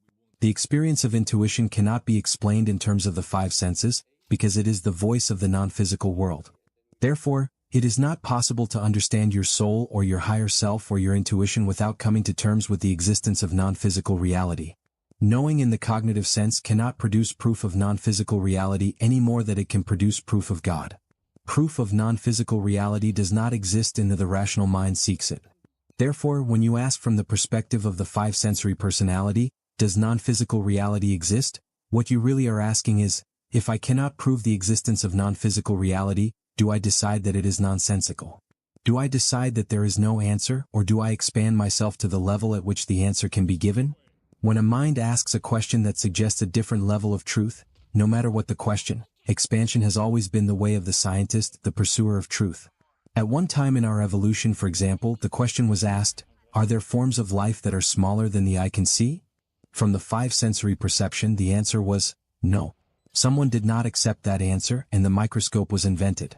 Then the question, do parts of nature exist that are smaller than what can be seen through a microscope, was asked, and again from the perception the answer was, no, but we did not stop, and instead discovered, and developed a rich understanding of atomic and subatomic phenomena. As we created the tools to see, that which was once considered non-existent became existent, but we had to expand first. The challenge and the task for the advanced or expanding mind is to expand to a level at which questions that cannot be answered from within the accepted understanding of truth can be answered. What is non-physical reality? Non-physical reality is your home. You came from non-physical reality, you will return to non-physical reality, and the larger part of you currently resides in, and evolves in, non-physical reality. The same is true for each of the billions that lions of human beings upon this planet. Therefore, the majority of your interactions with other human beings occur in non-physical reality. For example, when you think loving thoughts of someone who is close to you emotionally, such as a family member, you shift the quality of your consciousness, and this contributes to his or her energy system. If a daughter who harbors resentment toward her father, for example, evolves into a deeper understanding of her relationship with him, such as an understanding of the karmic role that he has played in activating within her a major lesson of love or responsibility, and if her intention to heal herself and her relationship with her father is deep and clear, do not think, even for an instant, that her father is not aware of this, even if she does not speak to him. He is not aware consciously, but his whole being feels what she is doing. His conscious mind may feel it through sudden moments of sentimentalism about things that he had not thought about before, or he may suddenly look at pictures of his daughter as a young child and feel a pull in his heart even though he is not consciously aware of why he is feeling what he is feeling or doing what he is doing. You participate in this form of data bank exchange, so to speak, with all the souls that you are close to, and, to some extent, with all the souls that touch your life. You shift your data bank content and the information that you send to a soul, it is processed through his or her own ADAC system. It is at that level that the cause and effect of your intentions, the way that you choose to shape your energy, influences others. How does this happen? You are a system of light, as are all beings. The frequency of your light depends upon your consciousness. When you shift the level of your consciousness, you shift the frequency of your light. If you choose to forgive someone who has wronged you, for example, rather than to hate that person, you shift the frequency of your light. If you choose to feel affection or kinship with a person rather than distance or coldness, you shift the frequency of your light. Emotions are currents of energy with different frequencies. Emotions that we think of as negative, such as hatred, envy, disdain, and fear, have a lower frequency and less energy than emotions that we think of as positive, such as affection, joy, love, and compassion. When you choose to replace a lower frequency current of energy, such as anger, with a higher frequency current, such as forgiveness, you raise the frequency of your light. When you choose to allow higher frequency currents of energy to run through your system, you experience more energy. When a person is despairing, for example, or anxious, he or she feels physically depleted because he or she has merged with an energy current of low frequency. A person in this situation becomes heavy and dull, whereas a joyous person abounds with energy and feels buoyant, because he or she is running a higher frequency current of energy through his or her system. Different thoughts create different emotions. Thoughts of vengeance, violence, and greed, or thoughts of using others, for example, create emotions such as anger, hatred, jealousy, and fear. These are low-frequency currents of energy, and, therefore, they lower the frequency of your light or consciousness. Creative or loving or caring thoughts invoke high-frequency emotions such as appreciation, forgiveness, and joy, and raise the frequency of your system. If your thoughts are thoughts that draw low-frequency energy currents to you, your physical and emotional attitudes will deteriorate, and emotional or physical disease will follow, whereas thoughts that draw high-frequency energy currents to you create physical and emotional health. Lower-frequency systems pull energy from higher-frequency systems. If you are unaware of your emotions and your thoughts, your frequency will be lowered by you will lose energy to a system of lower frequency than your own. We say, for example, that a depressed person is draining, or that he or she sucks up energy. A system of sufficiently high frequency will soothe or calm, or refresh you because of the effect of the quality of its light upon your system. Such a system is radiant. By choosing your thoughts, and by selecting which emotional currents you will release and which you will reinforce, you determine the quality of your light. Determine the effects that you will have upon others, and the nature of the experiences of your life. Light represents consciousness. When we do not understand a thing, we say that we must bring it to light. If we are confused, we say that our process needs more light. When a sudden idea reorders our thoughts, we say that the light came on, and when a person is fully co-conscious, we say that he or she is enlightened. When you release a negative thought or a negative feeling, you release lower frequency currents of energy from your system, and this, literally, allows an increase in the frequency of your consciousness. Thinking of the universe in terms of light, frequencies, and energies of different frequencies in the terms that have become familiar to us through the study of physical light is not merely metaphorical. It is a natural and powerful way to think of the universe because physical light is a reflection of non-physical light. Physical light is not the light of your soul. Physical light travels at a certain velocity. It cannot go faster. The light of your soul is instantaneous. There is no time between a daughter's loving intention toward her father and the soul of her father understanding that intention. Instantaneousness, therefore, is very much a part of your life. In non-physical reality, the decisions that you make in terms of how you choose to use your energy have effects that are instantaneous. They are one with who and what you are. Energies that emanate from your soul have instantaneousness to them. Energies that emanate from your personality follow the path of physical light. Fear, for example, is an experience of the personality. The soul can be confused and away from light, but it does not experience fear. If the soul experiences an absence of light from a part of itself, the personality will experience this absence of light as fear. That fear is of the personality and, therefore, of space and time. Unconditional love is of the soul, instantaneous, universal, not bound. Just as visible light is one portion, like an octave, in a continuum of energy of graduated frequencies that extends below and above what the eye can see, the continuum of non-physical light extends below and above, so to speak, the frequency range in which the human exists. The human experiences a particular frequency range in the continuum of non-physical light in the same way that visible light is a particular frequency range in the continuum of physical light. Other intelligences inhabit other ranges of frequency. These forms of life do not exist elsewhere from us.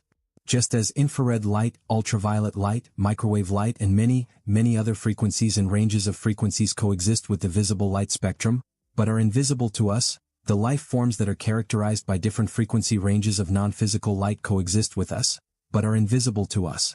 In the place that you now sit exist many different beings or groups of beings, each active and evolving in its own reality and in its own way. These realities commingle with yours in the same way that microwave radiation exists alongside of visible light, but is undetectable to the human eye. Our species is evolving from one frequency range in the spectrum of non-physical light into another, higher range of frequency. This is the evolution of the five-sensory personality into the multisensory personality. The multisensory personality is more radiant and energetic than the five-sensory personality. It is aware of the light of its soul, and it is able to detect and to communicate with forms of life that are invisible to the five-sensory person. The universe is a hierarchy that has no bottom and no top. Between the levels of the hierarchy there is an understanding that higher perceptions can be a part of, and are encouraged to be a part of, the experience of lower plane spirits as they strive to expand their own awareness. Thus, there is always a higher level of assistance. You are involved in this process, although your personality is unaware of this, because it is done at the level of your soul. There is much that the five-sensory personality is unaware of, and much that even a fully empowered multisensory personality will not remember until, at the end of its life, it returns to non-physical reality. You are not aware of the many lifetimes of the past and future personalities of your soul, for example, but the intensity of parts of your being derives directly from these lifetimes, just as do some of your relationships. If an aspect of your being manifests physically, such as the aspect of you as teacher or you as warrior, then there are connected non-physical aspects that are also active and participating in the teaching, or the warring, dynamic from the non-physical realms of which you are a part and bonded to. The aspect of self that you bring to bear in a physical moment represents a force that is many times more significant and complex. Our non-physical assistance comes from ranges of non-physical light that are higher in frequency than our own. The intelligences that assist and guide us, unconsciously in the case of the five-sensory personality, and consciously in the case of the multisensory personality, are of a higher rank in creation than we, and, therefore, can provide us with a quality of guidance and assistance that we cannot give to each other. The five-sensory personality associates rank within a hierarchy with graduated levels of worth, and it associates a lower rank within a hierarchy with less worth, less ability to control others, and more vulnerability. From the point of view of the universe, all the ranks of creation are of equal value, all are precious. When seen through authentically empowered eyes, a being with a higher rank in creation is one that has more ability to see without obstruction, more ability to live in love arid wisdom, and more ability and desire to help others evolve into the same love and light. Each human soul has both guides and teachers. A guide is not a teacher. Guides are what might be thought of as experts in certain fields that are called in for consultation. If you are writing a book, for example, or creating a project or organizing an event, a guide that has the quality of warmth or creativity or insight that you wish to incorporate into your work is available to you. Teachers operate on a more personal plane of involvement, so to speak, although they are impersonal energies that we personalize, that we feel a personal relationship with. A non-physical teacher brings you ever closer to your soul. It draws your attention to the vertical path, and to the difference between the vertical path and the horizontal path. The vertical path is the path of awareness. It is the path of consciousness and conscious choice. The person who chooses to advance his or her spiritual growth, to cultivate awareness of his or her higher self, is on a vertical path. The vertical path is the path of clarity. The potential for the creation of clarity and the experience of interacting with your non-physical teacher are one and the same. The horizontal path is the path that satisfies your personality. A businessman or a businesswoman, for example, who devotes his or her life to the accumulation of money is on a horizontal path. No matter how diverse his or her ventures may become, they are essentially identical. If they make money, they please the personality, and if they lose money, they distress the personality, but they do not serve the higher self. They do not serve his or her spiritual growth. A person that seeks relationships only to gratify his or her own needs, such as his or her own emotional or sexual needs, will find that each relationship is essentially identical, that the people in his or her life are replaceable, that experiences with the first and experiences with the second are essentially the same. This is the horizontal path. Each new experience is not really new. It is more of the same thing. To experience relationships of substance and depth requires approaching and entering into relationships with consciousness and concern for the other. That is the vertical path. This does not mean that learning does not occur in all situations, and that when a horizontal path is no longer appropriate to a soul's learning, that soul will not leave it behind. Sooner or later, each soul will turn toward authentic power. Every situation serves this goal, and every soul will reach it. The vertical path begins with the decision to do that consciously. Guides and teachers assist the soul in every phase of its evolution.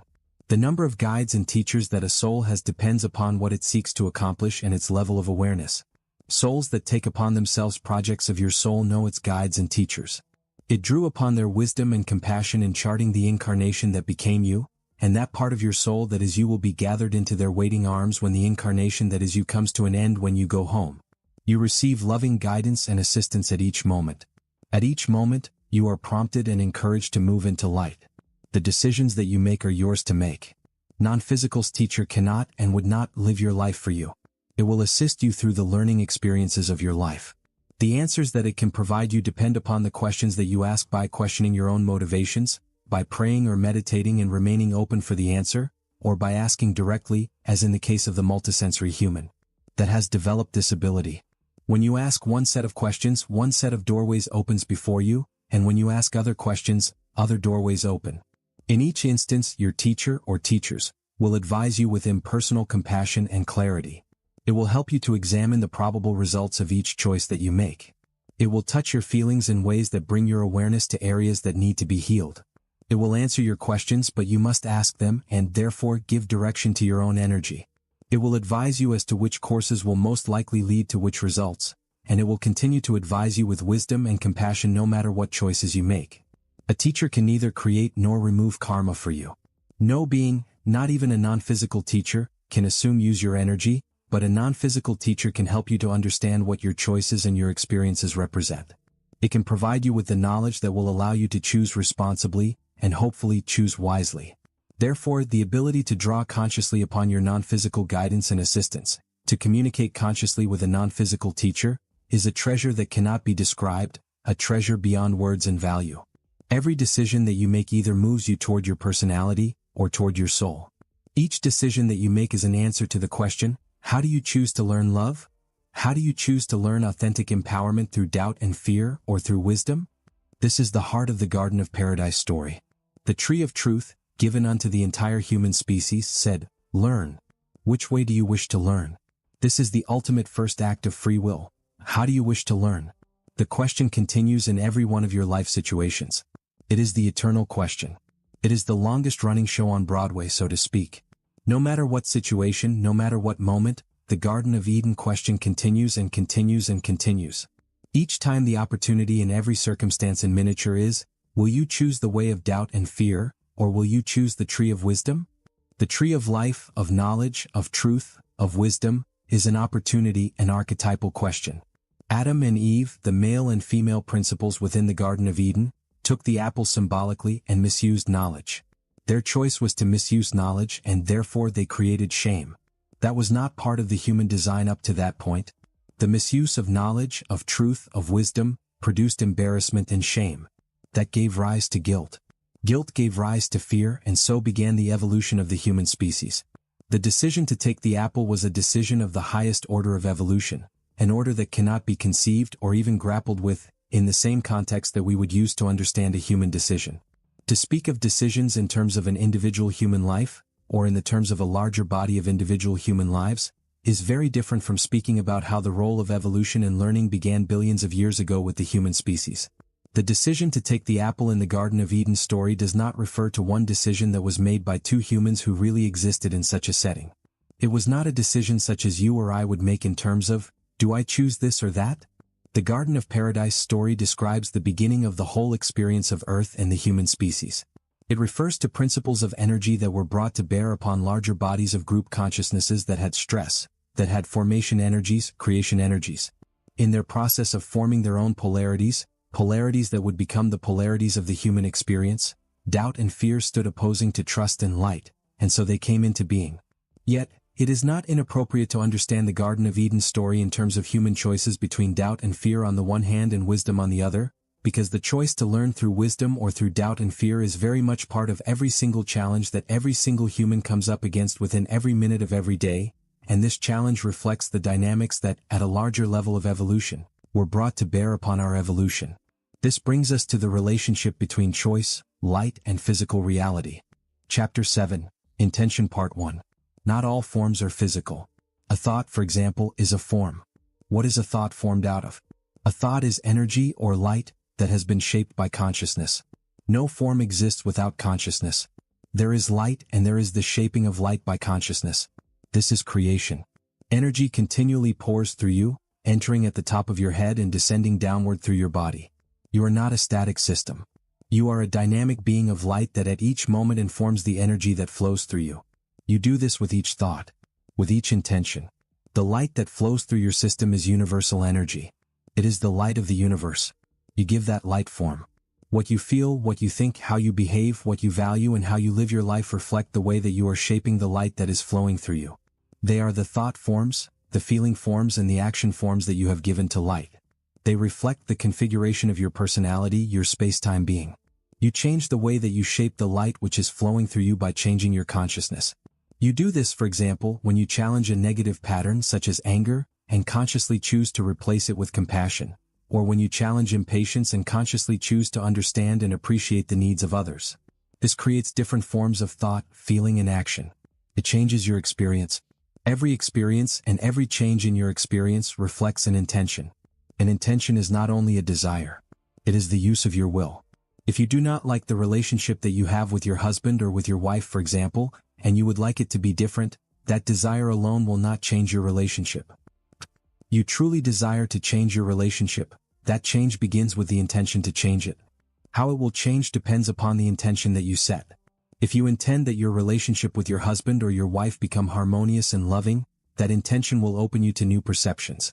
It will allow you to see the love that your husband or wife expresses for you in his or her own way, if that is the case. It will allow you to see the absence of that love, if that is the case. It will reorient you toward harmony and love so that you can see clearly from that perspective what is necessary to change your relationship, and if that is achievable. If you intend to end your relationship, that ending begins with the intention to end. This intention will create in you a restlessness. You will feel less and less fulfilled with your mate. You will feel an openness to others in a way that you have not felt before. Your higher self has begun the search for another partner. When that partner appears, you will be drawn to him or to her, and if you accept that partner, which also is an intention, a new path will open for you. If you have conflicting intentions, you will be torn because both dynamics will be set in motion and oppose each other. If you are not aware of all of your intentions, the strongest one will win. You may have a conscious intention to improve your marriage, for example, and simultaneously, an unconscious intention to end it. If the unconscious intention to end your marriage is stronger than the conscious intention to improve it, the dynamic of restlessness, lack of fulfillment, etc., eventually will overcome the conscious intention to become loving and harmonious within your marriage. In the end, your marriage will terminate. If the conscious intention to transform your marriage is stronger than the unconscious intention to end it, and if your husband or your wife is essentially supportive, you will succeed, but the dynamic of opposing intentions within you will produce confusions and anguishes, perhaps for both of you, as you become open to new perceptions of love and harmony within your marriage, and simultaneously, experience restlessness, lack of fulfillment and openness to other partners. This is the experience of a splintered personality. A splintered personality struggles with itself. The values, perceptions, and behaviors of a splintered personality are not integrated. A splintered personality is not conscious of all the parts of itself. A splintered personality is frightened. It fears aspects of itself that threaten what it seeks and what it has attained. A splintered personality experiences the circumstances within its life as more powerful than itself. A splintered personality that has a conscious intention to improve its marriage, and a stronger, unconscious intention to end it, for example, will feel, after the collapse of its marriage, that despite its efforts, despite even its best efforts, things did not work out as it intended. This is not so. They worked out exactly as it intended, but because she or he held conflicting intentions, much turbulence, so to speak, was created in the flow of the light through that person. If conflicting intentions are nearly balanced, and if a personality is not willing or able to acknowledge that an aspect or aspects of herself or his self stand opposed to her or his conscious intention, severe stress and emotional pain result. These can cause states of schizophrenia and physical illness. In less severe cases, the anguish can be just as painful. A splintered personality is a personality in need of healing. As a personality becomes conscious and integrated, it heals those parts of its soul that incarnated in order to be healed. The light that flows through a whole personality is focused into a single, clear beam. Its intentions are powerful and effective. It becomes a laser, a phase-coherent beam of light, and a beam in which every wave precisely reinforces every other. A whole personality is not like a laser. A laser is like a whole personality. Lasers are the reflection in physical reality of an energy dynamic that, until very recently, has not been central to the human experience. The development of the laser in the middle part of this century reflects within the physical arena a dynamic that is central to what our species is evolving into. We are evolving into a species of whole individuals who are aware of their nature as beings of light, and who shape their light consciously, wisely, and with compassion.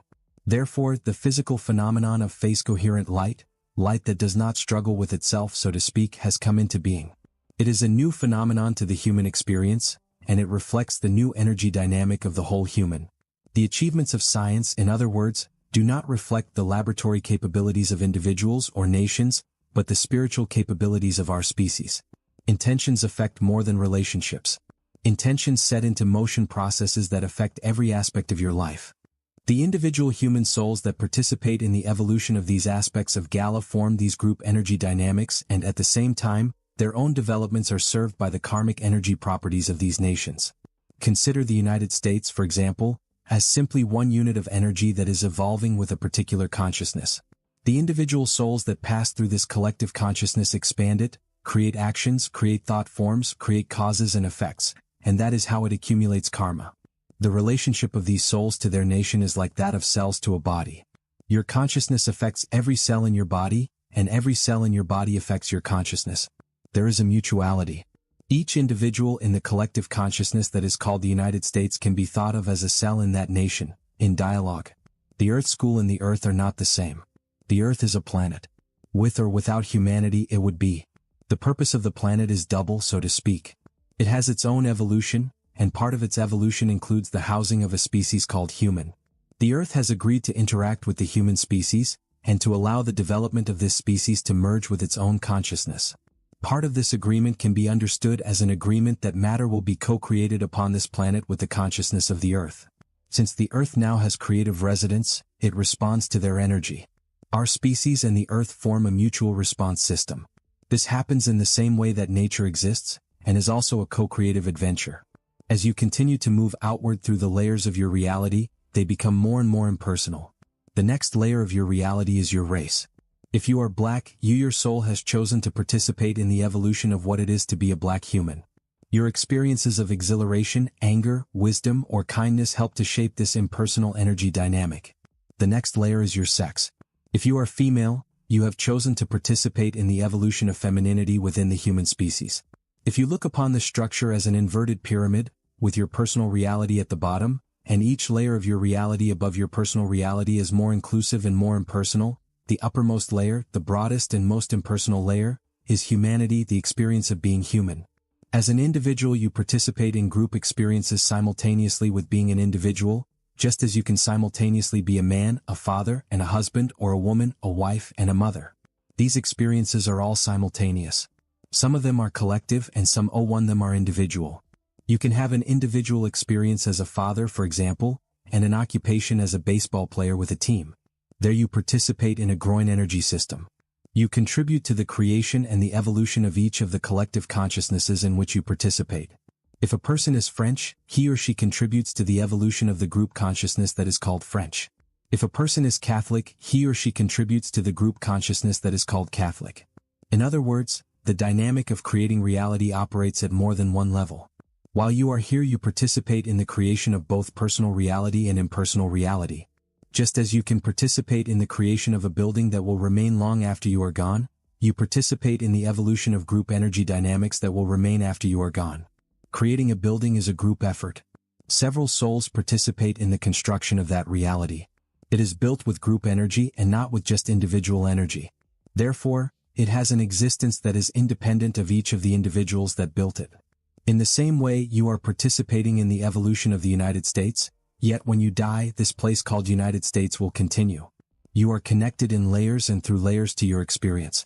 As you advance from the individual experience of your own life into the larger experience of the family of which you are a part, and beyond, you move into dynamics of group energy. The group dynamic of the family is part of the larger group dynamic of the community, which is part of the larger group dynamic of the nation. Group dynamics advance through the system, and the entire inverted pyramid is the soul of the human species. The soul of the human species is sometimes called the collective unconscious, but it is not that. It is the soul of humankind. Your soul is a miniature of the soul of the human species. It is a micro of a macro. It has as much individual energy and power. As part of the micro, you have all the power of the macro calibrated to an individual form of certain frequencies. You form collective energies that help the whole evolve, although they are not themselves souls and do not have souls.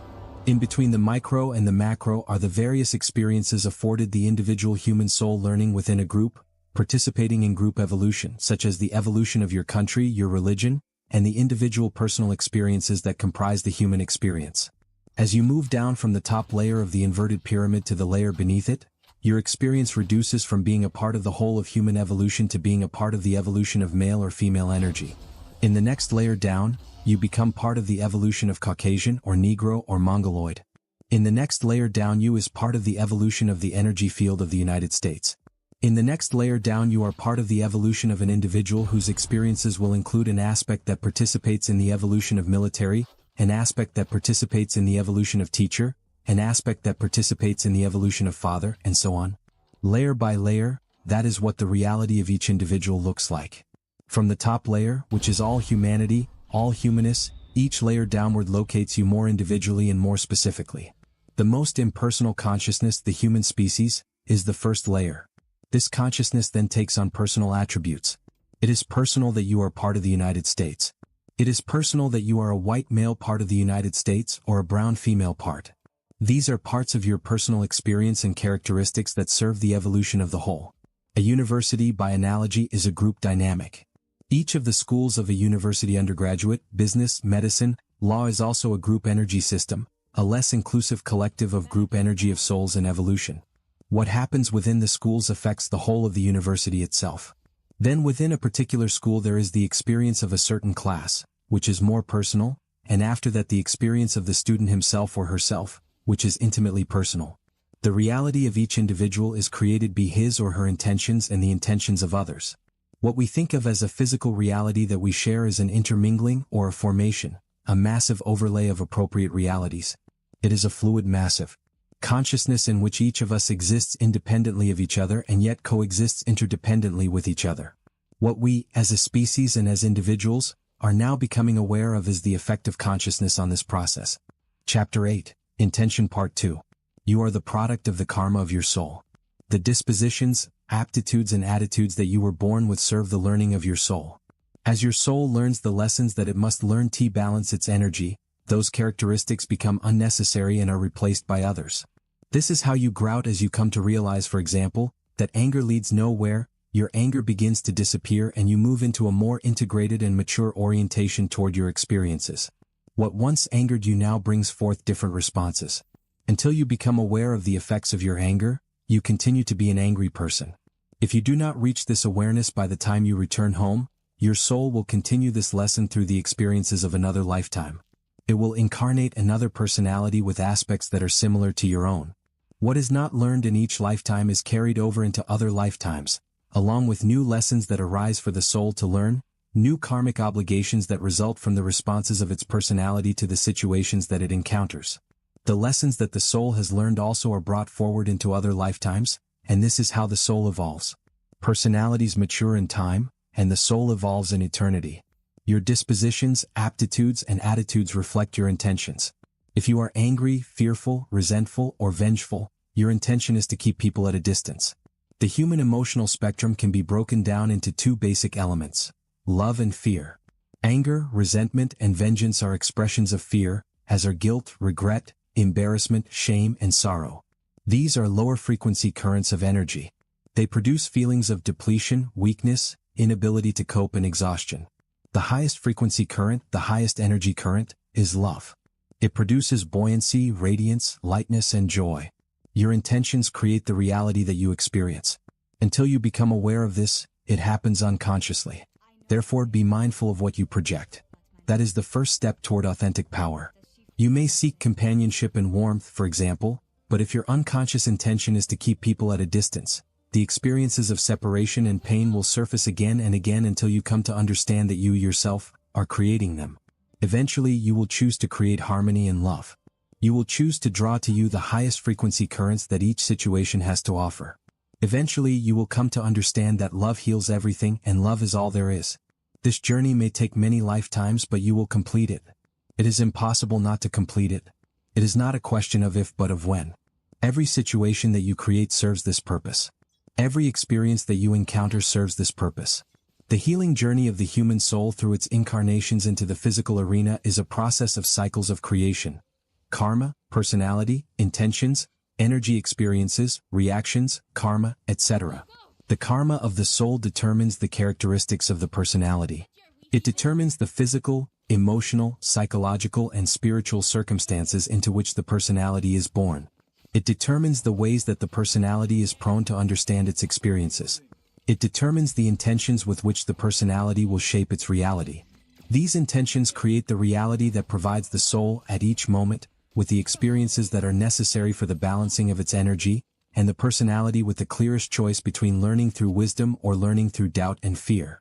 Through these intentions, the personality shapes the light that is flowing through it into the reality that is optimal for its growth, for the evolution of its soul.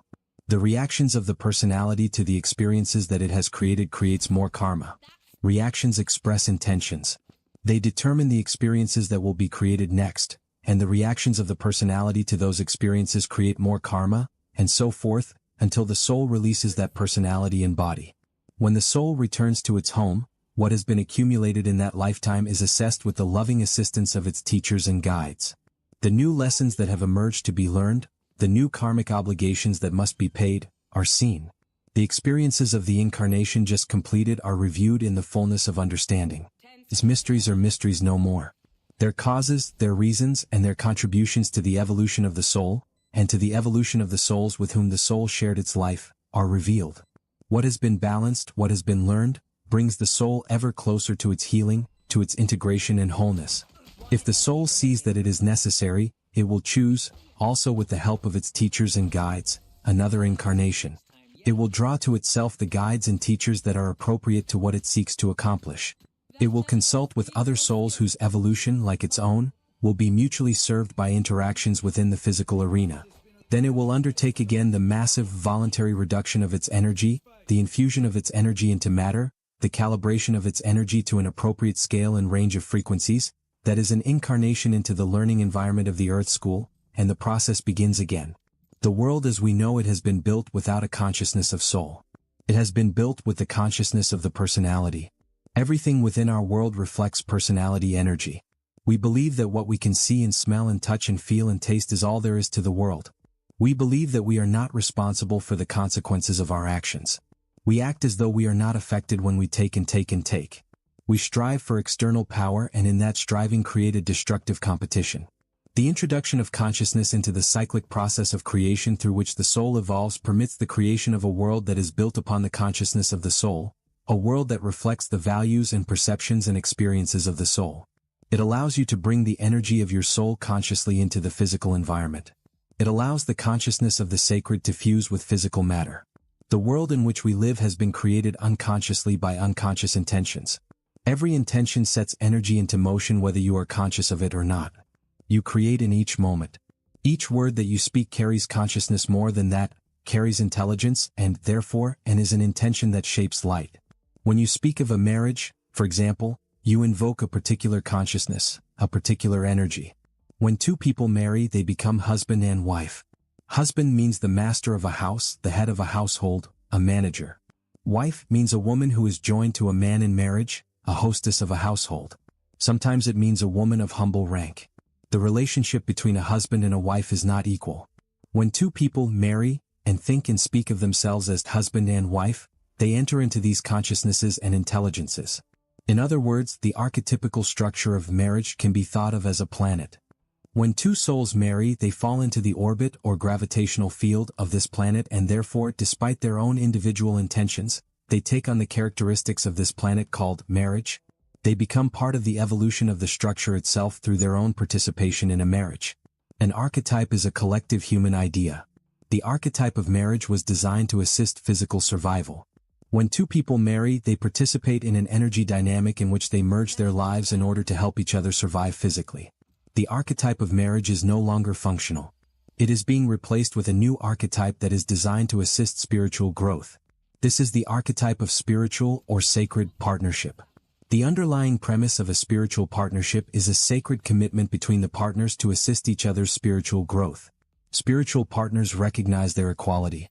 Spiritual partners are able to distinguish personality from soul, and therefore they are able to discuss the dynamics between them, their interactions, on a less emotionally bound ground than husbands and wives. That ground does not exist within the consciousness of marriage. It exists only within the consciousness of spiritual partnership because spiritual partners are able to see clearly that there is indeed a deeper reason why they are together, and that reason has a great deal to do with the evolution of their souls. Because spiritual or sacred partners can see from this perspective, they engage in a very different dynamic than do husbands and wives. The conscious evolution of the soul is not part of the structural dynamic of marriage. It does not exist within that evolution because when the evolutionary archetype of marriage was created for our species, the dynamic of conscious spiritual growth was far too mature a concept to be included. What makes a spiritual or sacred partnership is that the souls within the partnership understand that they are together in a committed relationship, but the commitment is not to physical security. It is rather to be with each other's physical lives as they reflect spiritual consciousness. The bond between spiritual partners exists as real as it does in marriage, but for significantly different reasons. Spiritual partners are not together in order to quell each other's financial fears or because they can produce a house in the suburbs and that entire conceptual framework. The understanding or consciousness that spiritual partners bring to their commitment is different, and therefore their commitment is dynamically different. The commitment of spiritual partners is to each other's spiritual growth, recognizing that that is what each of them is doing on earth, and that everything serves that. Spiritual partners bond with an understanding that they are together because it is appropriate for their souls to grow together. They recognize that their growth may take them to the end of their days in this incarnation and beyond, or it may take them to 6 months. They cannot say that they will be together forever. The duration of their partnership is determined by how long it is appropriate for their evolution to be together. All of the vows that a human being can take cannot prevent the spiritual path from exploding through and breaking those vows if the spirit must move on. It is appropriate for spiritual partners to remain together only as long as they grow together. Spiritual partnership is a much freer and more spiritually accurate dynamic than marriage because spiritual partners come together from a position of spirit and consciousness. How spiritual partners merge and move their concept of partnership is a matter of free will. So long as they recognize that they bring the consequences of their choices into their partnership, and know the full extent of their choices, that is what influences the manner and direction that the partnership goes. Spiritual partners commit to a growing dynamic. Their commitment is truly a promise toward their own growth, to their own spiritual survival and enhancement, and not to their physical. The archetype of spiritual partnership is new to the human experience. Because there is not yet a social convention for spiritual partnership, spiritual partners may decide that the convention of marriage, reinterpreted to meet their needs, is the most appropriate physical expression of their bond. These souls infuse the archetype of marriage with the energy of the archetype of spiritual partnership, as do marriage partners who have discovered in their togetherness that their bond is actually one of commitment to mutual spiritual growth rather than to physical survival or security or comfort. Just as external power is no longer appropriate to our evolution, the archetype of marriage is no longer appropriate. This does not mean that the institution of marriage will disappear overnight. Marriages will continue to exist, but marriages that succeed will only succeed with the consciousness of spiritual partnership. The partners in these marriages contribute through their participation in them to the archetype of spiritual partnership.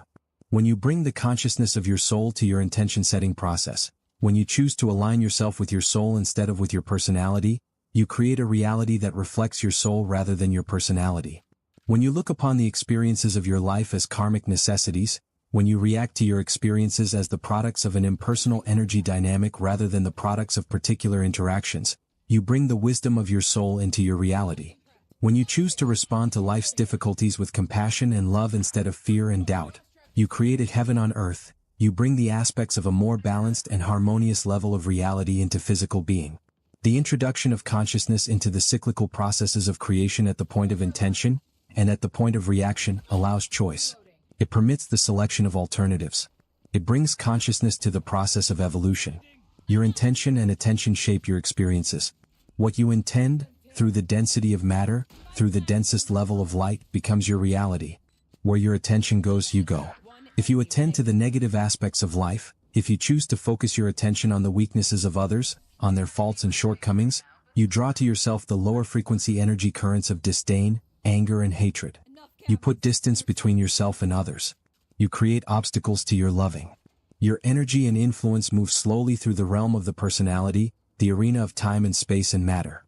If you direct your energy into criticism of others with the intention to disempower them, you create negative karma. If you choose to focus your attention on the strengths of others, on the virtues of others, on that part of others that strives for the highest, you run through your system the higher frequency currents of appreciation, acceptance and love. Your energy and influence radiate instantaneously from soul to soul. You become an effective instrument of constructive change. If your intention is to align your personality with your soul, and if you focus your attention upon those perceptions that bring to you in each situation the highest frequency currents of energy, you move toward authentic empowerment. As you come to recognize the power of your consciousness, that what is behind your eyes, so to speak, holds more power than what appears in front of them, your inner and outer perceptions change. You cannot become compassionate with yourself without becoming compassionate with others, or with others without becoming compassionate with yourself. When you are compassionate with yourself and others, your world becomes compassionate. You draw to yourself other souls of like frequency, and with them you create, through your intentions and your actions and your interactions, a compassionate world. As you come to seek and see the virtues and strengths and nobilities of others, you begin to seek and see them in yourself also. As you draw to yourself the highest frequency currents of each situation, you radiate that frequency of consciousness and change the situation. You become more and more consciously a being of light. To become aware of the relationship between your consciousness and physical reality is to become aware of the law of karma, to see it in action. What you intend is what you become.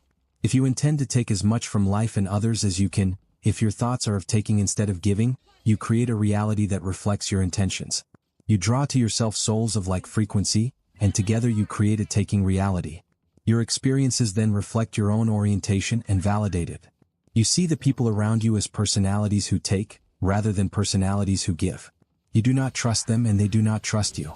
The creative dynamic of intention, the relationship between intention and experience, underlies quantum physics, our species' most profound attempt to comprehend physical phenomena from the perspective of the five-sensory personality. Quantum physics was born of an intense and cumulative effort to understand the nature of physical light. It is possible to build a device that reveals the wave-like nature of light, that causes light to produce phenomena that can only be produced by waves. It is also possible to make a device that detects particles of light, as though they were tiny pellets, and to measure the force of the impact of each particle. Yet, it is not possible for light to be described as a wave phenomenon and a particle phenomenon at the same time. In other words, it is not possible to describe the nature of light literally, the shape of physical light apart from the experimental apparatus that is used to determine it, and this depends upon the intention of the experimenter. The scientific accomplishments of our species reflect our awareness as a species of non-physical dynamics as they unfold within the arena of matter and time, within the realm of the five-sensory personality. The dependency of the form of physical light upon the intention of the experimenter reflects in a limited but accurate manner the dependency of the form of non-physical light upon the intentions of the soul that shapes it, just as the nature of physical light itself reflects in a limited but essentially accurate way the nature of the light of the universe. The creation of physical experience through intention, the infusion of light into form, energy into matter, soul into body, are all the same. The distance between you and your understanding of the creation of matter from energy is equal to the distance that exists between the awareness of your personality and the energy of your soul. The dynamic of soul and personality is the same dynamic as energy converted into matter. The system is identical. Your body is your conscious matter. Your personality is the energy of your soul converted to matter. If it is unaware, it is the splintered nest that is transmitted. If it is aware, it begins to become whole. The dynamic of soul to personality, energy to matter, lies at the heart of our creation mythology, the story of paradise.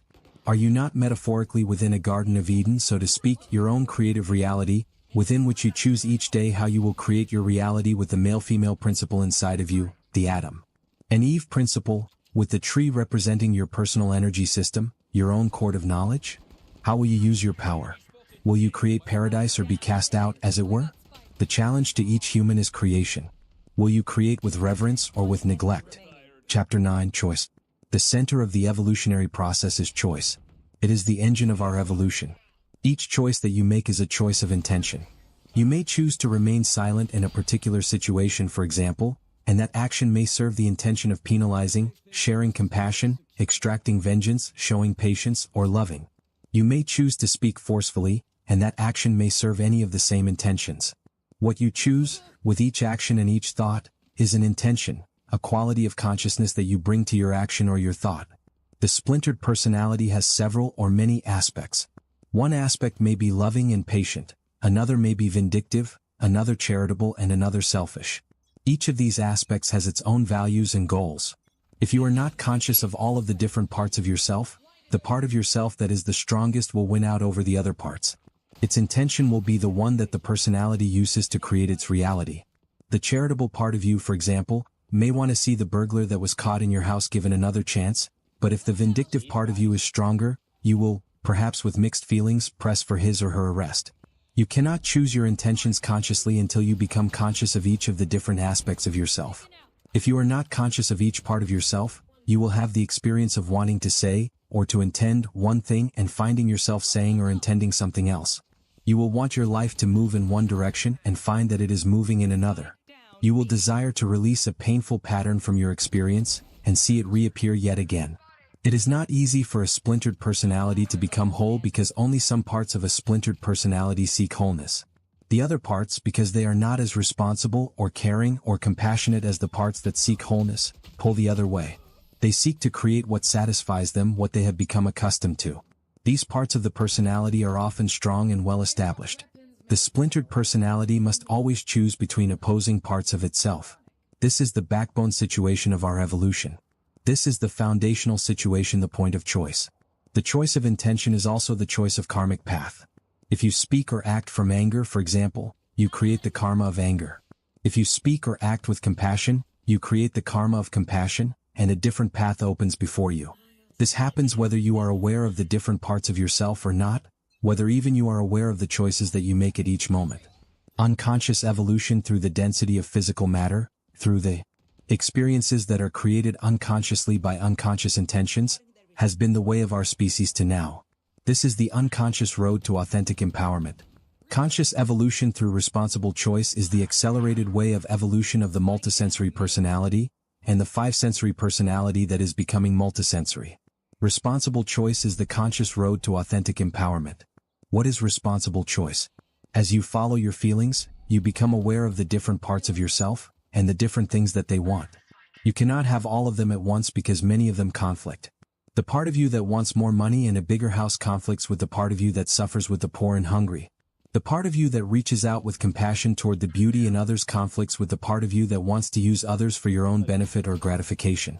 When you satisfy one part of yourself, the needs of another go unsatisfied. The fulfillment of one part of you creates anguish in another or others, and you are torn. Just as the experimenter in quantum physics cannot produce the experience of waves from physical light and the experience of particles from physical light at the same time, and must choose which experience he or she will create, so you also, as you shape non-physical light, must choose which experience you will create. As you become conscious of the different parts of your personality, you become able to experience consciously the forces within you that compete for expression, that lay claim to the single intention that will be yours at each moment, that will shape your reality. When you enter these dynamics responsibly, awareness of the splintered personality and of its need for integration brings with it the need for conscious choice. Each decision requires that you choose which parts of yourself you want to cultivate, and which parts you want to release. A responsible choice is a choice that takes into account the consequences of each of your choices. In order to make a responsible choice, you must ask yourself, for each choice that you are considering, what will this produce? Do I really want to create that? Am I ready to accept all of the consequences of this choice? Project yourself into the probable future that will unfold with each choice that you are considering. Do this not with the energy of intention, but simply to test the water, to get the feel for what you are considering creating. See how you feel. Ask yourself, is this what I really want? And then decide. When you take the consequences of your choice into your decision, and when you choose to remain conscious, that is a responsible choice. Only through responsible choice can you choose consciously to cultivate and nourish the needs of your soul, and to challenge and release the wants of your personality. This is the choice of clarity and wisdom, the choice of conscious transformation. It is the choice of the higher frequency energy currents of love, forgiveness, and compassion. It is the choice to follow the voice of your higher self, your soul. It is the decision to open yourself to the guidance and assistance of your guides and teachers. It is the path that leads consciously to authentic power. How does this happen? You may be aware that deceiving another person is not in alignment with your soul, but decide to do that anyway in order to gain a profit, or save a relationship that you are not yet ready to lose. You may know that the path of compassion is to share your thoughts and actions, and yet decide not to share them because you think that would cost you money or security. When you choose the energy of your soul, when you choose to create with the intentions of love, forgiveness, humbleness, and clarity, you gain power. When you choose to learn through wisdom, you gain power. When you choose to create with the energy of your personality, with anger, jealousy, or fear, when you choose to learn through fear and doubt, you lose power. You gain or lose power, therefore, according to the choices that you make. The personality is interested in itself. It likes thrills, so to speak. It is not necessarily responsible, nor caring, nor loving. The soul is the energy of universal love, wisdom, and compassion. It creates with these energies. The personality understands power as external. It perceives in terms of competition, threats, and gains and losses that are measured against those of others. When you align yourself with your personality, you give power to the realm of the five senses, to external circumstances and objects. You disempower yourself. As you grow aware of your spiritual self and origin, your immortalness, and you choose and live according to that first, and the physical second, you close the gap that exists between the personality and the soul. You begin to experience authentic power. When you interact in terms of the perceptions of your personality, in terms of your five senses, there is an illusion that you do not see. A disagreement between two friends, for example, is not so much a disagreement as aspects of each surfacing in order to be healed. If they were not souls in agreement, they would not be together at all. If a father longs to be at the birth of his son, for example, but circumstances take him elsewhere, the perception that he is elsewhere is an illusion. He is with his son. As the personality becomes whole and empowered, it becomes content to let the illusion play. This is the creation of the dynamic of the soul whereby, no matter what situation it is in, it creates the best of all worlds from the power that it draws to the situation. From the perception of the personality, it is not possible to see clearly those human beings who, from the outside, appear to be making foolish decisions, or to be unaware of their environment, when in truth they are simply drinking from the finest nectar of their environment and are totally content to let the illusion play. The splintered personality is not content. The contentment that it feels in one moment is replaced by anger or fear or envy in the next moment as conflicting aspects of itself struggle with each other. Your responses to the struggles between the conflicting aspects of yourself determine the way that you will evolve, consciously or unconsciously, through the experience of negative karma or positive, through fear and doubt or through wisdom. Your struggles themselves do not create karma or determine the way that you will evolve, only your responses to them. If your struggle with the conflicting parts of yourself is conscious, you are able to choose consciously the response that will create the karma that you desire. You will be able to bring to bear upon your decision an awareness of what lies behind each choice, and the consequences of each choice, and choose accordingly. When you enter into your decision-making dynamic consciously, you insert your will consciously into the creative cycle through which your soul evolves, and you enter consciously into your own evolution. This requires effort, but is it really more difficult than living through the consequences that follow a decision to act in anger, or selfishness, or fear when you know that with each decision to act without compassion you yourself will experience the discord, or fear, or anguish that you create in another? Is it not worth the effort to project yourself ahead into the probable consequences of each of your actions, at each point of choice, and see how you will feel in each instance, how comfortable you will be with each of the consequences, if doing that will allow you to harvest love, compassion and authentic power? The effort that you apply to each decision to align yourself with your soul is rewarded many times. The part of yourself that reaches toward light may not be the strongest part of you at the moment that you choose to journey toward authentic power consciously, at the moment that you choose the vertical path, but it is the part that the universe backs. When it becomes necessary, for example, for the physical, emotional body of a person to heal, a dramatic shift in nutrition is often required wherein a person must release every one of his or her eating habits and take on the habits of eating certain foods that are much higher in vibration.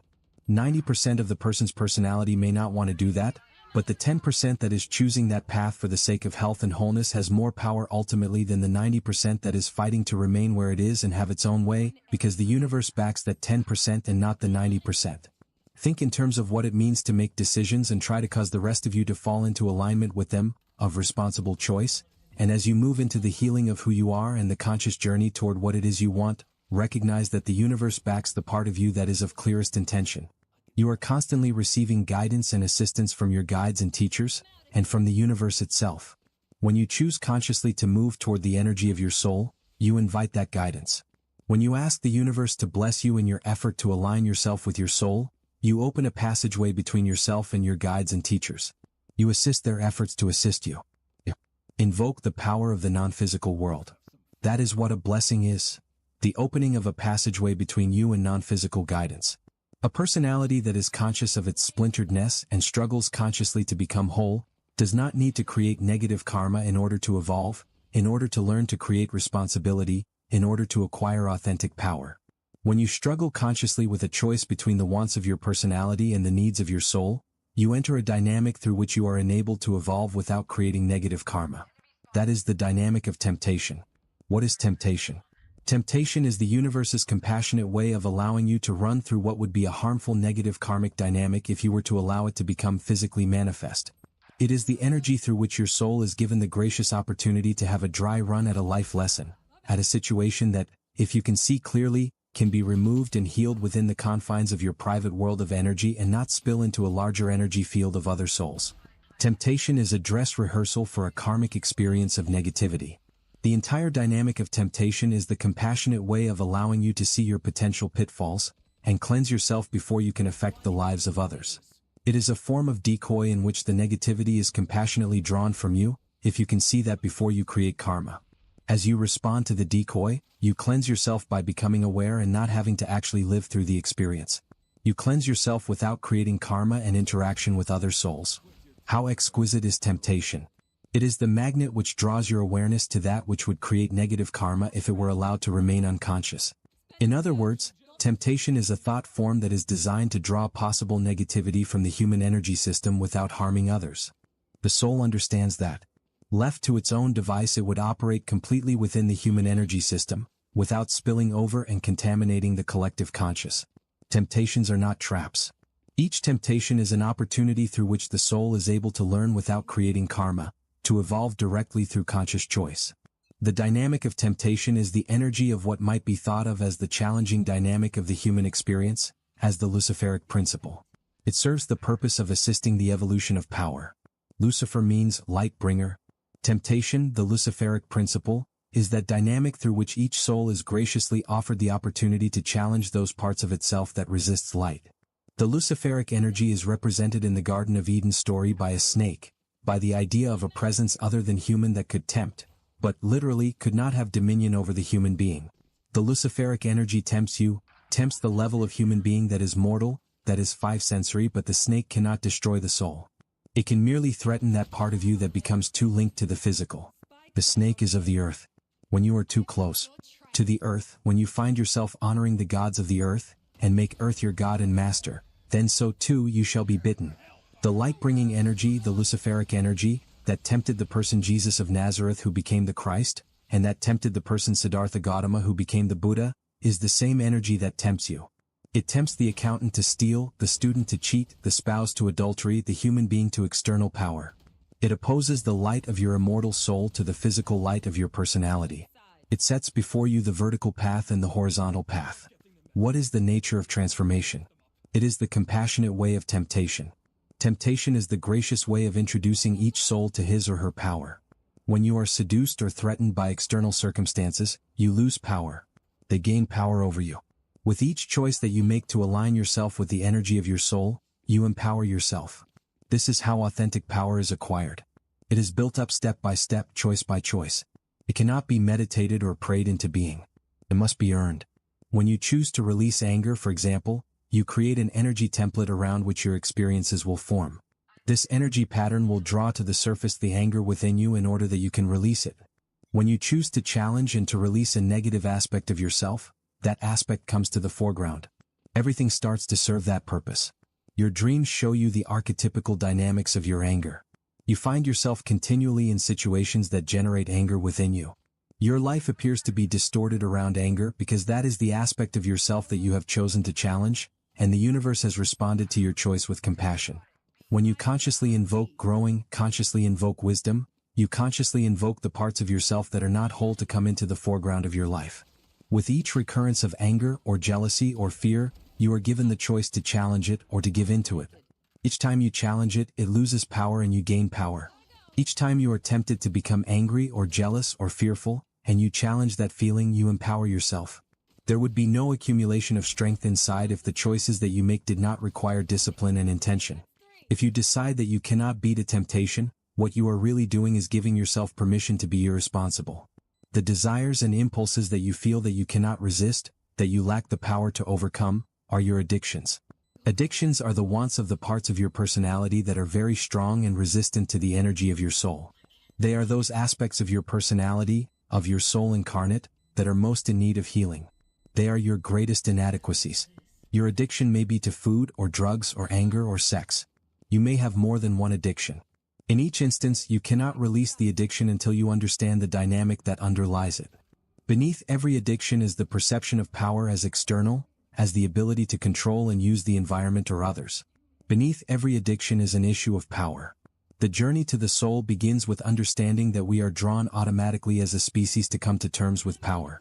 Each human being is experiencing the causes and effects of his or her choices, his or her desires to fill in the empty, powerless places within him or her. This dynamic can be described in terms of an insecure humanity, but that is just the obvious. The mechanism at work is the journey toward genuine, authentic empowerment. This is why each human being struggles so deeply with power, the lack of it, the acquisition of it, what it is really, how one should have it. Underlying every crisis, emotional, spiritual, physical and psychological, is the issue of power. Depending upon the lens that you wear to interpret your crisis, you will either step closer to your soul or closer to the earth. The journey to wholeness requires that you look honestly, openly and with courage into yourself, into the dynamics that lie behind what you feel, what you perceive, what you value, and how you act.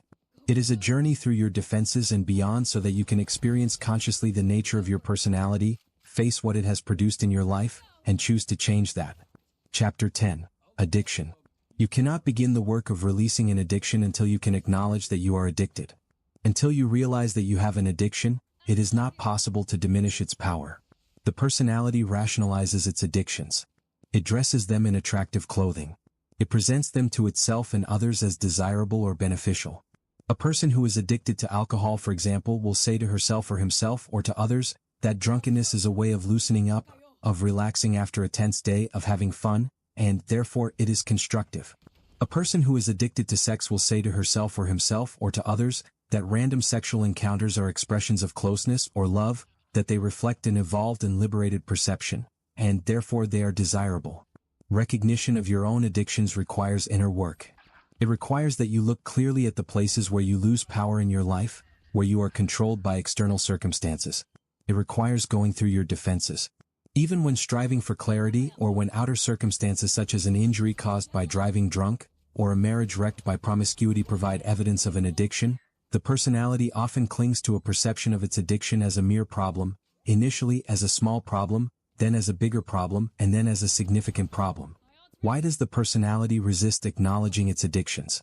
Acknowledging an addiction, accepting that you have an addiction, is acknowledgement that a part of you is out of control. The personality resists acknowledging its addictions because that forces it to choose to leave a part of itself out of control, or to do something about it. Once an addiction has been acknowledged, it cannot be ignored, and it cannot be released without changing your life, without changing your self-image, without changing your entire perceptual and conceptual framework. We do not want to do that because it is our nature to resist change. Therefore, we resist acknowledging our addictions. An addiction is not merely an attraction. It is natural for males and females to admire each other, for example, and to feel a warmth and attraction toward each other. An addiction is more than that. An addiction is characterized by magnetism and fear. There is attraction plus fear, plus a jolt of energy that is out of proportion to the situation. Attractions are a pleasing part of life. They can be satisfied and left behind, but addictions cannot. An addiction cannot be satiated. A sexual addiction, for example, cannot be satisfied by sex. This is the first clue that the dynamic that is involved in what appears to be a sexual addiction is not sexual, but that the experiences of addictive sexual attraction or repulsion serve a deeper dynamic. An addiction can be anesthetized. A sexual addiction, for example, can be made dormant within a relationship by a fear of losing the security of the relationship, but it cannot be healed without a recognition that it is there, and an understanding of the dynamic that lies beneath it. Unless this takes place, it will break through the relationship or the facade of monogamy, at those moments when the personality feels most insecure or most threatened. At these times, the personality will feel a sexual attraction to others. Sexual addictions are the most universal within our species because the issues of power are tied so directly to the learning of sexuality within the human structure. Sexuality and issues of power were created within our species to complement each other. That is why each human being who is sexually out of control actually has issues of power in which he or she is out of control with his or her own power. At heart they are identical. A person cannot be in his or her own power center and be sexually out of control or dominated by the sexual energy current. These cannot exist simultaneously. What is the dynamic behind sexual addiction? The experience of addictive sexual attraction is a signal to the experiencer that in that moment he or she is experiencing powerlessness, and is desiring to feed upon a weaker soul. This is the dynamic beneath all addictions, the desire to prey upon a soul that is more shattered than oneself. This is as ugly to look at as it is to experience, but it is the central core of negativity within our species. Sex without reverence, like business without reverence and politics without reverence, and any activity that is done without reverence, reflects the same thing. One soul preying upon another weaker soul. The way out of a sexual addiction, therefore, is to remind yourself when you feel that attraction, that you are, in that moment, powerless, and desiring to prey upon a soul that is weaker than yourself. In other words, when you are feeling the draw of a sexual addiction, consider simultaneously that you are in a mode of powerlessness that causes a desire to use others to surface within you. That desire feels like a sexual attraction. Remind yourself clearly of what it is that is being ignited in you. That does not mean that you do not physically feel a connection or an attraction, but underneath it, what causes you to want to act is a different dynamic, one of powerlessness. Allow this consciousness to penetrate deeply within you so that, at that point, if you want to act on your addiction, you need to walk through your own reality. If you are married or in a monogamous relationship, remind yourself that acting upon your impulse may or will cost you your marriage or your relationship. Ask yourself if what you want to do is worth that. If you are healthy, remind yourself that acting upon your impulse may cost you your health, because you do not know whether or not the partner that you have chosen carries a disease such as AIDS. Ask yourself if what you want to do is worth that risk. Remind yourself that the partner to whom you are most likely drawn is drawn equally to others as are you, that he or she has no more feeling for you than you have for him or her. You can be assured that this is the case because the sexual attraction that you have felt for this person is a response in you of a weakness detection system, so to speak, that you have used to scan those around you. When it locates a person who is weak enough to be susceptible to you, to be seduced by you, it triggers within you the experience of sexual attraction. Will you advance your masculinity or your femininity by exploiting the weakness of this person? Will that gain you what you want to gain? Remind yourself that you both have chosen to interact sexually in ways that do not ignite your feelings because, if your feelings were awakened, they would only let you know that the person you are drawn to is no more emotionally involved with you than you are with him or her. It is one thing to think that you are sexually involved with someone and not feeling anything. It is another to face that neither is your partner feeling anything for you. Look closely at the dynamic in which you are involved, and you will see that when one soul seeks to prey upon a weaker soul, and a weaker soul responds, both souls are the weaker soul. Who preys upon whom? The logic of the five-sensory personality cannot grasp this, but the higher-order logic of the heart sees it clearly. Is there truly a difference when two consciousnesses are trying to link into a dynamic that ultimately will lead to balance when both have identical missing pieces? What causes the need to dominate, for example, is the same that causes the need to be submissive. It is merely the choice of which role the soul wishes to play in working out the identical struggle. Enter into your own fear, into your own sense of wanting a drink or sex with a different partner. Ask yourself to seriously review all of the times in your life that you thought you would gain so much from that, and face what you gained. Hold on to the thought that you create your experiences. Your fear comes from the realization that a part of you is creating a reality that it wants, whether you want it or not, and the feeling that you are powerless to prevent it, but that is not so. This is critical to understand. Your addiction is not stronger than you. It is not stronger than who you want to be. Though it may feel that way, it can only win if you let it. Like any weakness, it is not stronger than the soul or the force of will. Its strength only indicates the amount of effort that needs to be applied toward the transition, toward making yourself whole in that area of your life. Recognize that what you are doing when you fear that you will be tempted, and that you will not be able to resist the temptation, is creating a situation that will give you permission to act irresponsibly. Is it possible to create a test that you cannot pass? Yes. The experience of wanting to be tempted in order to test yourself is the act of creating an opportunity to act irresponsibly, to say to yourself, I knew I couldn't do it anyway, and give in to your addiction. The heart of making a temptation that is greater than you can resist is that you do not wish to be held responsible for your choice. The greater the desire of your soul to heal your addiction, the greater will be the cost of keeping it. If your soul have chosen to heal an addiction now, you will find that the decision to maintain your addiction will cost you the things that you hold most dear. If that is your wife or your husband, your marriage will be placed in the balance against your addiction. If that is your career will be placed in the balance. This is not the doing of a cruel universe or a malicious God. It is a compassionate response to your desire to heal, to become whole. It is the compassionate universe saying to you that your inadequacies are so deep that the only thing that will stop you will be something of equal or greater value in opposition to your inadequacies. This is the same dynamic that is expressed in terms of space and time and matter by the second law of motion.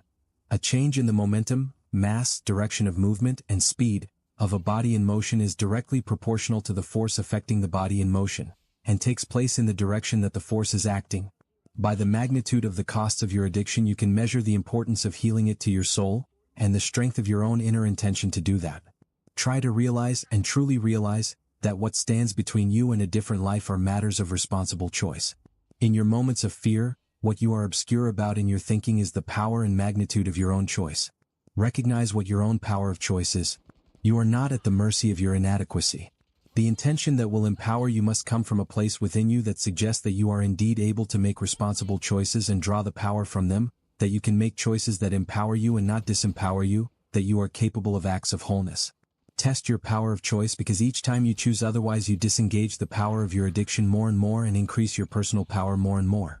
As you work through your weaknesses and you feel levels of addictive attraction, ask yourself the critical questions of the spirit.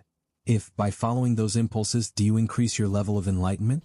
Does it bring you power of the genuine sort? Will it make you more loving? Will it make you more whole? Ask yourself these questions.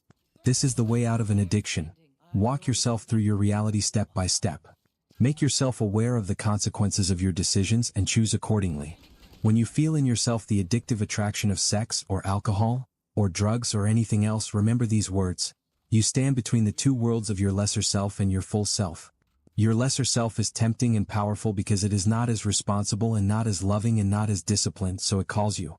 This other part of you is whole and more responsible and more caring and more empowered, but it demands of you the way of the enlightened spirit, conscious life. Conscious life. The other choice is unconscious permission to act without consciousness. It is tempting. What choose you? If your decision is to become whole, hold that decision. You will not be as tempted or as frightened as you think. Hold it and remind yourself again and again, you stand between your lesser self and your whole self. Choose with wisdom because the power is now fully in your hands. Do not underestimate the power of consciousness. As you live and make conscious choices each moment and each day you fill with strength and your lesser self disintegrates. As you choose to empower yourself, the part of you that you challenged, the temptation that you challenge will surface again and again. Each time that you challenge it, you gain power and it loses power. If you challenge an addiction to alcohol, for example, and you are drawn 12 times that very day to have a drink, challenge that energy each time. If you look upon each recurrence of attraction as a setback, or as an indication that your intention is not working, you choose the path of learning through fear and doubt. If you look upon each recurrence as an opportunity that is offered to you, in response to your intention, to release your inadequacy and to acquire power over it, you choose the path of learning through wisdom, for that is what it is. The first time that you challenge your addiction, and the second and the third, you may not feel that anything has been accomplished. Do you think that authentic power can be had so easily? As you hold to your intention, and as you choose again and again and again to become whole, you accumulate power, and the addiction that you thought could not be challenged will lose its power over you. When you challenge an addiction and choose to become whole, you align yourself with your non-physical help. The work to be done is yours, but assistance is always there for you. The non-physical world, the actions of your guides and teachers, touches yours in many ways: the thought that brings power, the memory that reminds, the surprise occurrence that reinforces. There is much joy in the non-physical world when a soul releases major negativity and the quality of its consciousness shifts upward into higher frequencies of light. Therefore, do not suffer in aloneness. There is no such thing. Look at yourself as someone who is reaching for healing, and at the complexity of what needs to be healed. Do not think that you exist alone without other human beings of equal complexity. All that the human experience is about is the journey toward wholeness. Therefore, you can look at each individual and rest assured that they are not whole. They are in process. Were they whole, they would not be physical upon our plane. In other words, you have the company of billions of souls. When you have worked hard, take the time to appreciate what you have done. Do not always look at the distance that you have yet to travel. Join your non-physical teachers and guides in applauding what you have accomplished. This does not mean to relapse into your addiction. It means allowing yourself to rest when you need it, to recognize when you become exhausted, and to give yourself the grace of knowing that even the best of us get tired. Understanding the dynamics behind your addiction is one thing. Actually making the emotional connection to discharge the need for it is another story. Your addiction is not insurmountable. It is not overwhelming. If it continues to appear that way to you, it is because deep in your heart you do not see yourself as able to release the addiction, even if you understand why you are drawn to it. If your addiction lingers, ask yourself if you really want to release it, because in your heart you do not. Until you fill in the inadequacies within you, you will always have your addiction. In order to release your addiction, it is necessary to enter your inadequacies, to recognize that they are real, and to bring them into the light of consciousness to heal. It is necessary to look deeply into the parts of yourself that have such power to you, to look clearly at how deep they are within you, and to see them as honestly as you can. It may be that your addiction has provided you one of the few genuine pleasures of your life. What is more important to you, your wholeness and your freedom, or the pleasures that you get from satisfying your addiction? When you understand that your addiction results from an inadequacy, the question becomes how you will respond to your inadequacy: by reaching for another drink, or another sexual encounter, or by reaching inward for those things that fill the hole. Move into how strong the power of your addiction is, into how deeply you feel its attraction, and ask yourself if the time is really right for you to release this form of learning. That is for you to ask and answer. You may hear the guidance of your non-physical teachers and feel that it offers you a path of higher wisdom, but at the same moment realize that you are not ready to take that path. You might decide that this is not the right time, that you are not yet strong enough to live a certain way. You might indeed have to face that. Ultimately, you will take the higher path, but if you wish to put the journey off for a day or a week or 7 lifetimes, that is sufficient. Your teachers see from a perspective that does not include time. It is the depth of wisdom for you to know that you will eventually take the path of consciousness. If that is the path that you will eventually take, why wait? Yet, there are times when there is wisdom in waiting as the rest of you prepares for the journey. There is no shame in this decision. The universe does not judge. Eventually, you will come to authentic empowerment. You will know the power of forgiveness, humbleness, clarity, and love. You will evolve beyond the human experience, beyond the earth school, beyond the learning environment of space and time and matter. You cannot not evolve. Everything in the universe evolves. It is only a question of which way you will choose to learn as you evolve. This is always your choice, and there is always wisdom in each choice.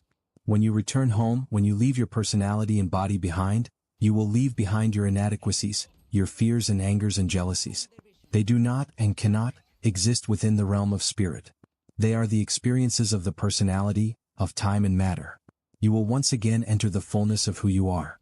You will perceive with loving eyes and compassionate understanding the experiences of your life, including those that seem so much to control you. You will see what purposes they served. You will survey what has been learned, and you will bring these things into your next incarnation. If you choose to continue with your addiction, you choose to experience negative karma. You choose to create without compassion. You choose to be unconscious. You choose to learn through the experiences that your unconscious intentions create. You choose to learn through fear and doubt, because you fear your addiction and you doubt your power to challenge it successfully. If you choose to challenge your addiction to move consciously toward wholeness, you choose to learn through wisdom. You choose to create your experiences consciously, to align the perceptions and the energy of your personality with your soul. You choose to create within physical reality the reality that your soul wishes to create. You choose to allow your soul to move through you. You choose to allow divinity to shape your world. When you struggle with an addiction, you deal directly with the healing of your soul. You deal directly with the matter of your life. This is the work that is required to be done. As you face your deepest struggles, you reach for your highest goal. As you bring to light, heal, and release the deepest currents of negativity within you, you allow the energy of your soul to move directly into, and to shape, the experiences and events of physical reality, and thereby to accomplish unimpeded its tasks upon the earth. This is the work of evolution. It is the work that you were born to do. Chapter 11, Relationships. There are certain growing dynamics that can occur only within the dynamic of commitment. Without commitment, you cannot learn to care for another person more than yourself. You cannot learn to value the growth of strength and clarity in another soul, even if that threatens the wants of your personality. When you release the wants of your personality in order to accommodate and encourage another's growth, you attune yourself to that person's soul. Without commitment, you cannot learn to see others as your soul sees them as beautiful and powerful spirits of light. The archetype of spiritual partnership between equals for the purpose of spiritual growth is emerging within our species. This is different from the archetype of marriage, which was designed to assist physical survival, and in which the partners do not necessarily see themselves as equals. When individuals enter into a marriage, the ability of each to survive physically is enhanced. They are more capable together of finding fire, shelter, food and water, and of defending themselves, than they are individually. The marriage archetype reflects the perception of power as external. The archetype of spiritual partnership reflects the conscious journey of multisensory humans toward authentic power. Spiritual partners recognize the existence of the soul, and consciously seek to further its evolution. They recognize non-physical dynamics at work within the world of time and matter. They see matter as the densest or heaviest level of light that is continually being shaped and reshaped by the souls that share this sphere of learning. They consciously co-create their experiences with each other, with an alive earth that loves life very much, and with a compassionate universe. Communities, nations and cultures, all of our collective creations are built upon the values and perceptions of the five-sensory personality, the values that are reflected by the archetype of marriage. They are designed to serve the physical survival of our species. They also reflect the decisions of our species to learn through fear and doubt. Our entire world is built upon the energy of the five-sensory personality that has chosen to learn through fear and doubt. Nations fear nations, races fear races, and the sexes fear each other.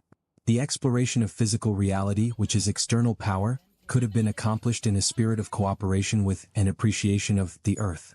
Instead, we chose as a species to explore it with a sense of domination and exploitation. This is the path of learning through fear and doubt, fear of the physical environment and doubt that we fit naturally into it.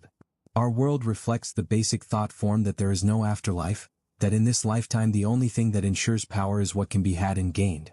Sometimes we speak of an afterlife, but we do not really believe that after we leave the earth we are still responsible for the choices that we have made upon the earth, or our choices would be very different. Our species is no longer humble. It has no reverence. It is arrogant and filled with its own technology. It seduces itself constantly in terms of its illusions that it is in control, and so it creates chaos and still refuses to see that it is impossible for it to control. We take from the earth and from each other. We destroy forests and oceans and atmosphere. We enslave each other and torture and beat and humiliate and murder each other. When the archetype of spiritual partnership of individuals joined in equality for the purpose of spiritual growth emerges at the level of community, it creates values and perceptions at that level that reflect those of the multisensory personality.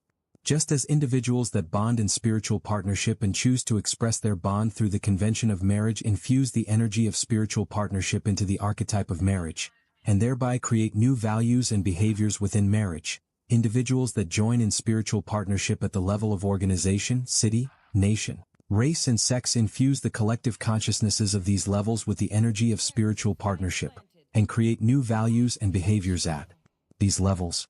The evolutionary process that occurs at the level of the individual is the same process that occurs at each level of interaction between individuals. When an individual invokes the energy of the archetype of spiritual partnership, not only the partnership that it forms with another individual is affected, but also its community, nation and the global village. Your decision to evolve consciously through responsible choice contributes not only to your own evolution, but also to the evolution of all of those aspects of humanity in which you participate. It is not just you that is evolving through your decisions, but the entirety of humanity. If you wish the world to become loving and compassionate, become loving and compassionate yourself. If you wish to diminish fear in the world, diminish your own. These are the gifts that you can give. The fear that exists between nations is a macrocosm of the fear that